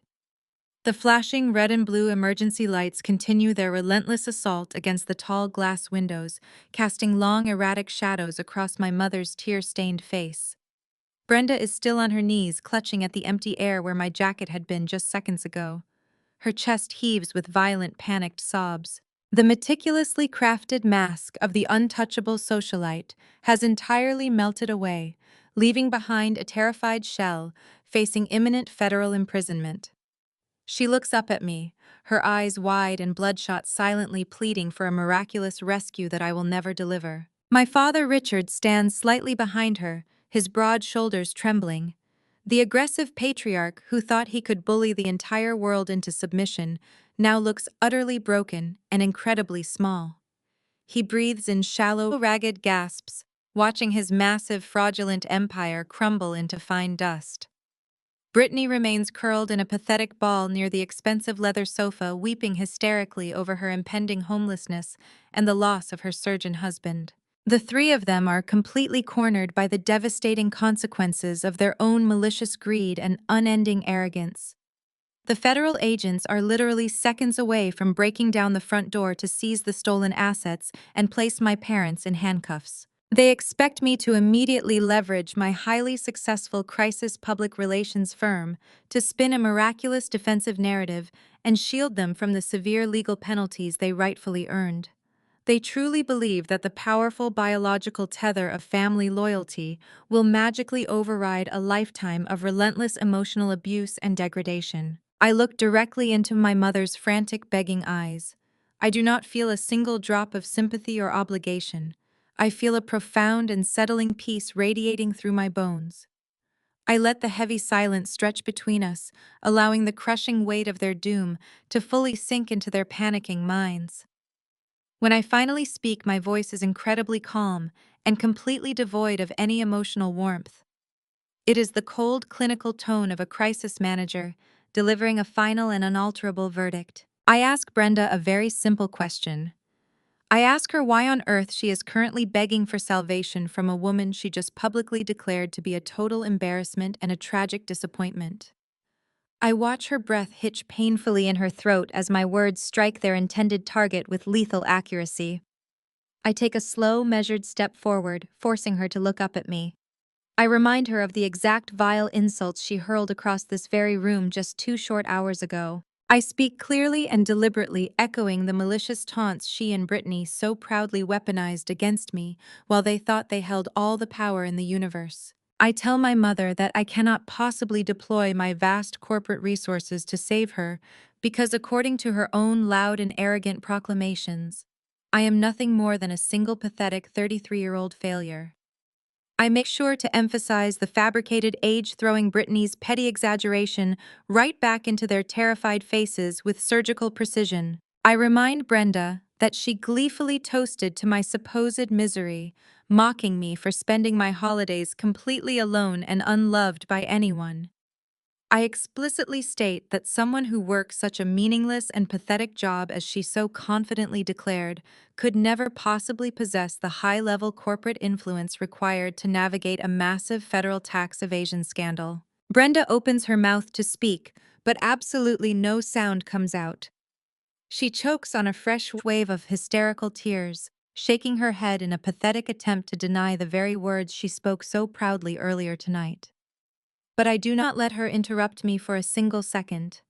I continue my relentless verbal dismantling, tearing away the last remaining shreds of their delusional entitlement. I look around the lavishly decorated living room, gesturing toward the expensive imported rugs, the glittering crystal chandeliers, and the ostentatious holiday decorations funded entirely by dirty stolen money. I ask my parents how a family so elite, so incredibly wealthy, and so undeniably perfect could ever find themselves begging on their hands and knees for the help of someone so utterly useless and insignificant. I point out the staggering and breathtaking hypocrisy of their current desperation. They spent my entire life treating me like a defective and shameful burden completely unworthy of their prestigious social circle. They banished my loving husband to a dirty folding table near the kitchen garbage bin because he did not wear flashy designer labels or expensive luxury watches. They brutally mocked my independence and degraded my professional achievements at every single opportunity they got. Yet the very moment their fake and fraudulent reality completely collapses, they instantly demand that the useless daughter step forward to act as their ultimate savior and shield them from justice. The harsh and undeniable truth of my words hangs heavy in the freezing air of the living room, mixing with the flashing police lights. Brenda lets out a miserable wailing sob, burying her ruined face in her trembling hands. She knows there is absolutely no defense against my flawless and impenetrable logic. She is currently drowning in the toxic consequences of her own ruthless arrogance, and there is no life raft coming to save her. Richard suddenly steps forward, his hands raised in a frantic and placating gesture. He desperately tries to salvage the completely unsalvageable situation before the authorities breach the perimeter. He attempts to deploy his usual manipulative tactics, trying to minimize the severe emotional abuse they inflicted upon me for decades. He stammers out a pathetic and insulting excuse, claiming that the vicious insults and the cruel mockery were never actually serious. His voice cracks as he aggressively insists that they did not mean a single word they said about me being a miserable failure. He tries to write off 32 years of systematic psychological torment as nothing more than harmless family teasing. He begs me to understand that families always joke around with each other, and that I am simply taking their festive holiday banter completely out of context because I am overly sensitive. He pleads with me to look past the silly misunderstandings and focus on the unconditional love that supposedly binds us together as blood relatives. I stare at the desperate and sweating man, attempting to actively gaslight me, right as the federal authorities prepare to arrest him and seize his home. I do not entertain his pathetic delusions for a single second. I cut him off immediately, my voice slicing through his frantic babbling like a razor-sharp blade hitting bone. I coldly and firmly state that the teasing is officially over. I look directly at Richard and tell him that every single aspect of our relationship is permanently and entirely terminated. I refuse to accept his cheap and insulting excuses.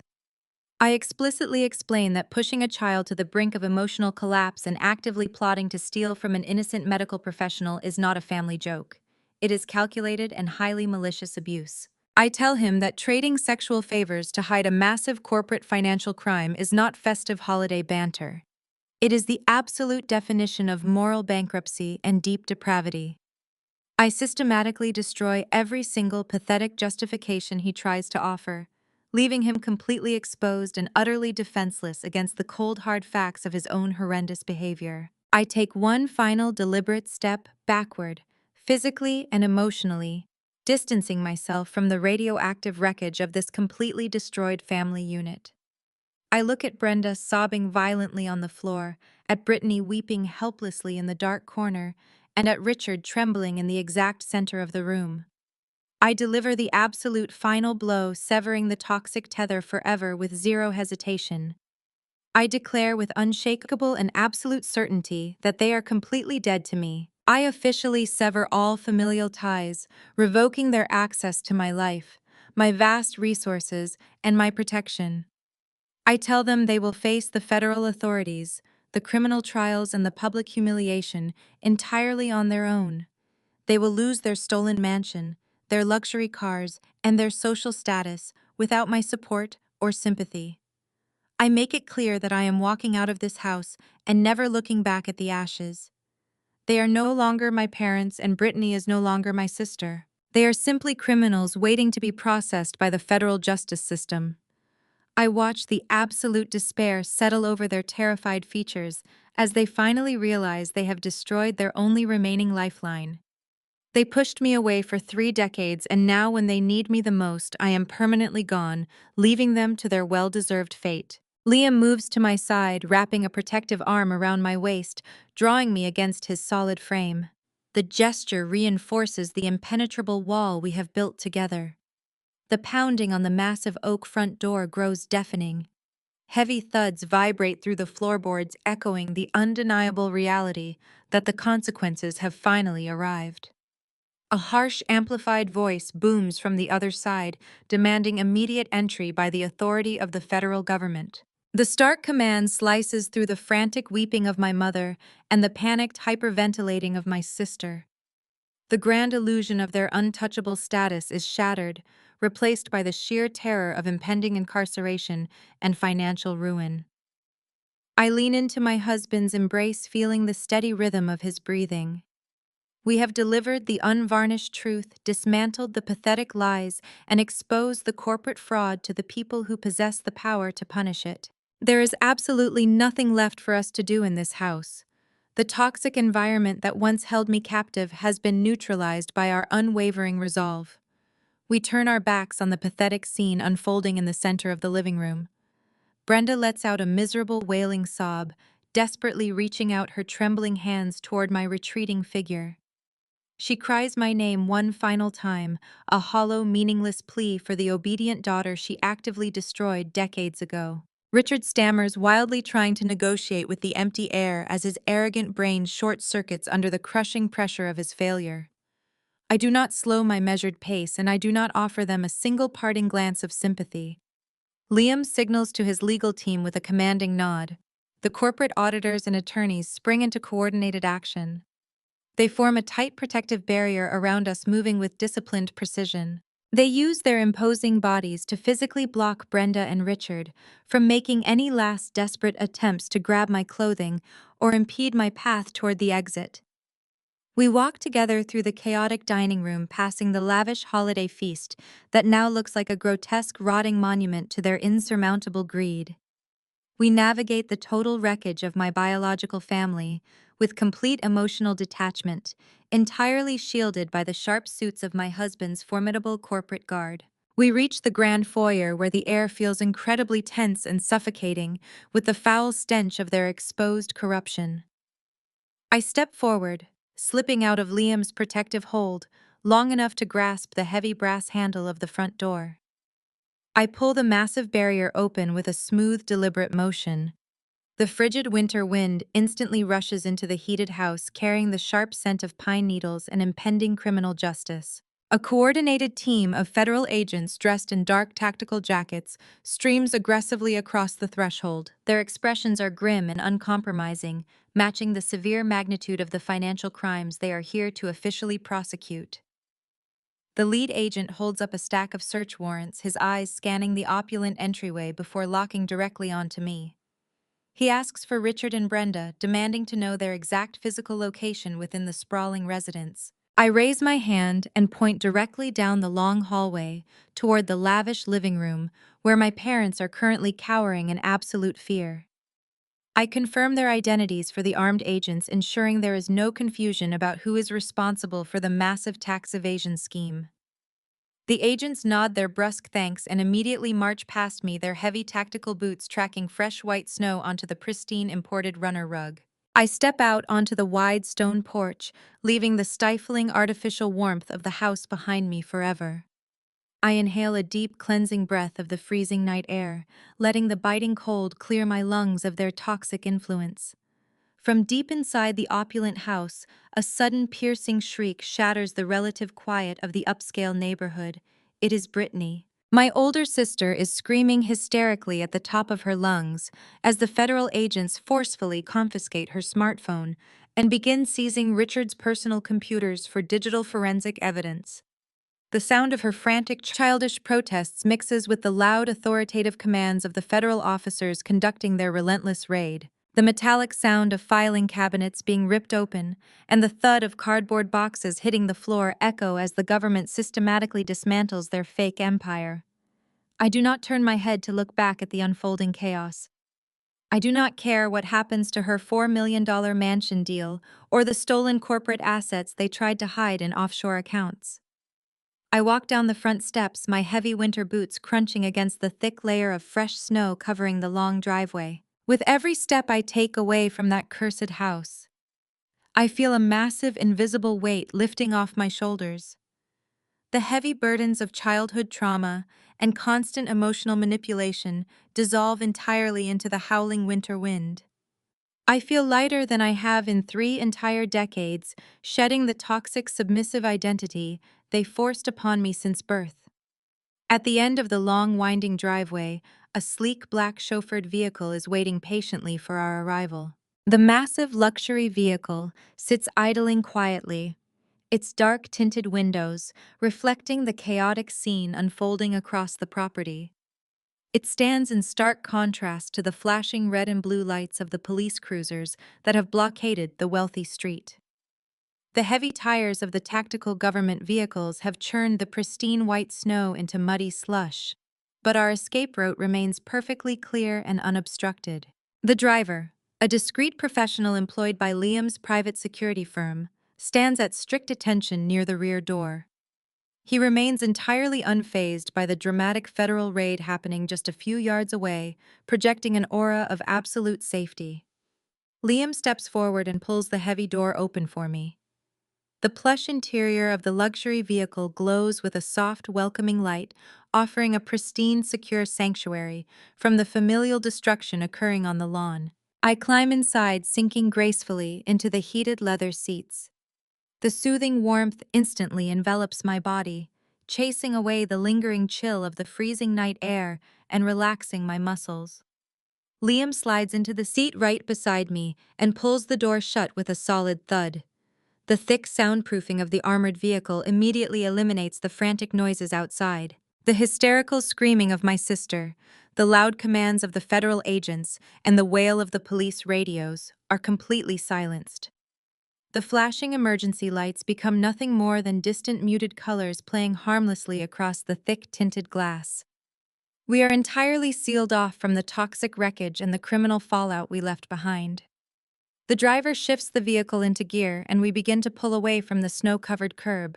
We glide past the intimidating blockade of government vehicles, leaving the affluent suburban neighborhood behind us permanently. I lean my head gently against Liam's broad shoulder, finding my ultimate comfort in his quiet presence. He responds by wrapping his strong arm around me, pulling me close and pressing a soft kiss to the top of my head. We do not need to speak a single word about what just happened, because the peaceful silence between us is deeply understood. I look out the dark-tinted window, watching the peaceful snowfall drifting down from the black night sky. The large, delicate white flakes blanket the city streets, covering the ugly gray concrete and the dirty slush with a fresh layer of pure white.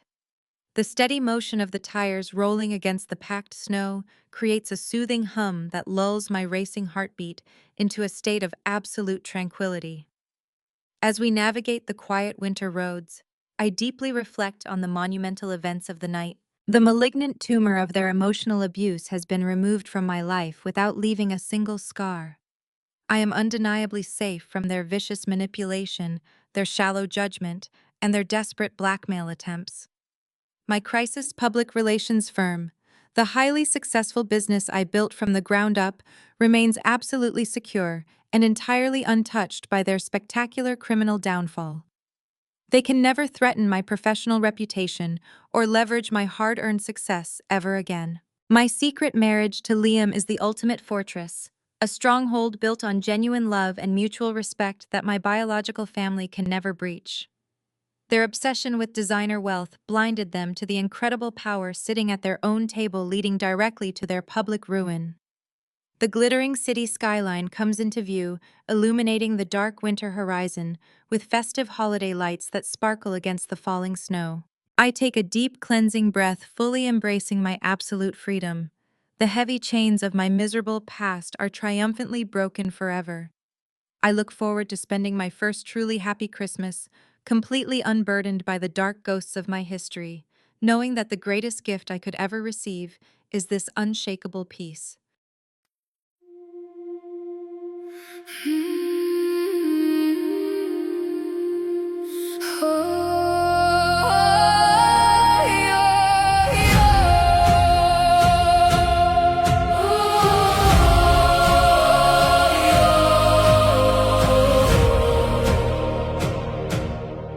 I used to ride upon your shoulders, thinking you could touch the sky.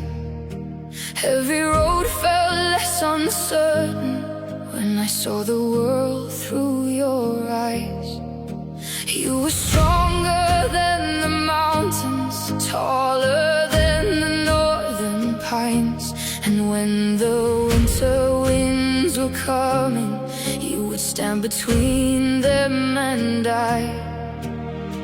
Time kept moving like the river, years slipped slowly out to sea. But no matter where life took me, you were always part of me.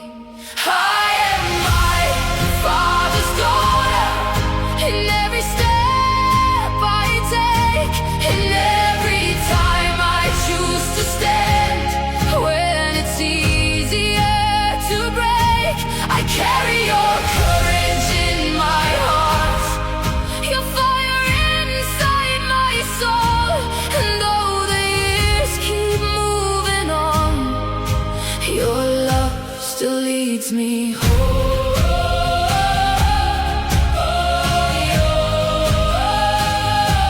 You taught me strength is not in power, but in kindness when it's hard. You taught me how to keep on going when the road grows cold and dark. Every lesson, every story, every laugh around the flame lies within me like an echo, calling softly through my name. And when I face my greatest battles, when I feel I can't go on, I can hear your voice beside me saying, child, you're stronger than you know.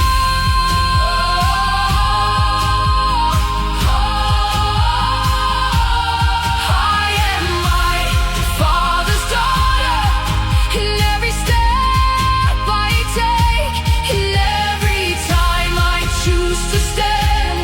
When it's easier to break, I carry your courage in my heart, your fire inside my soul. And though the years keep moving on, your love still leads me home.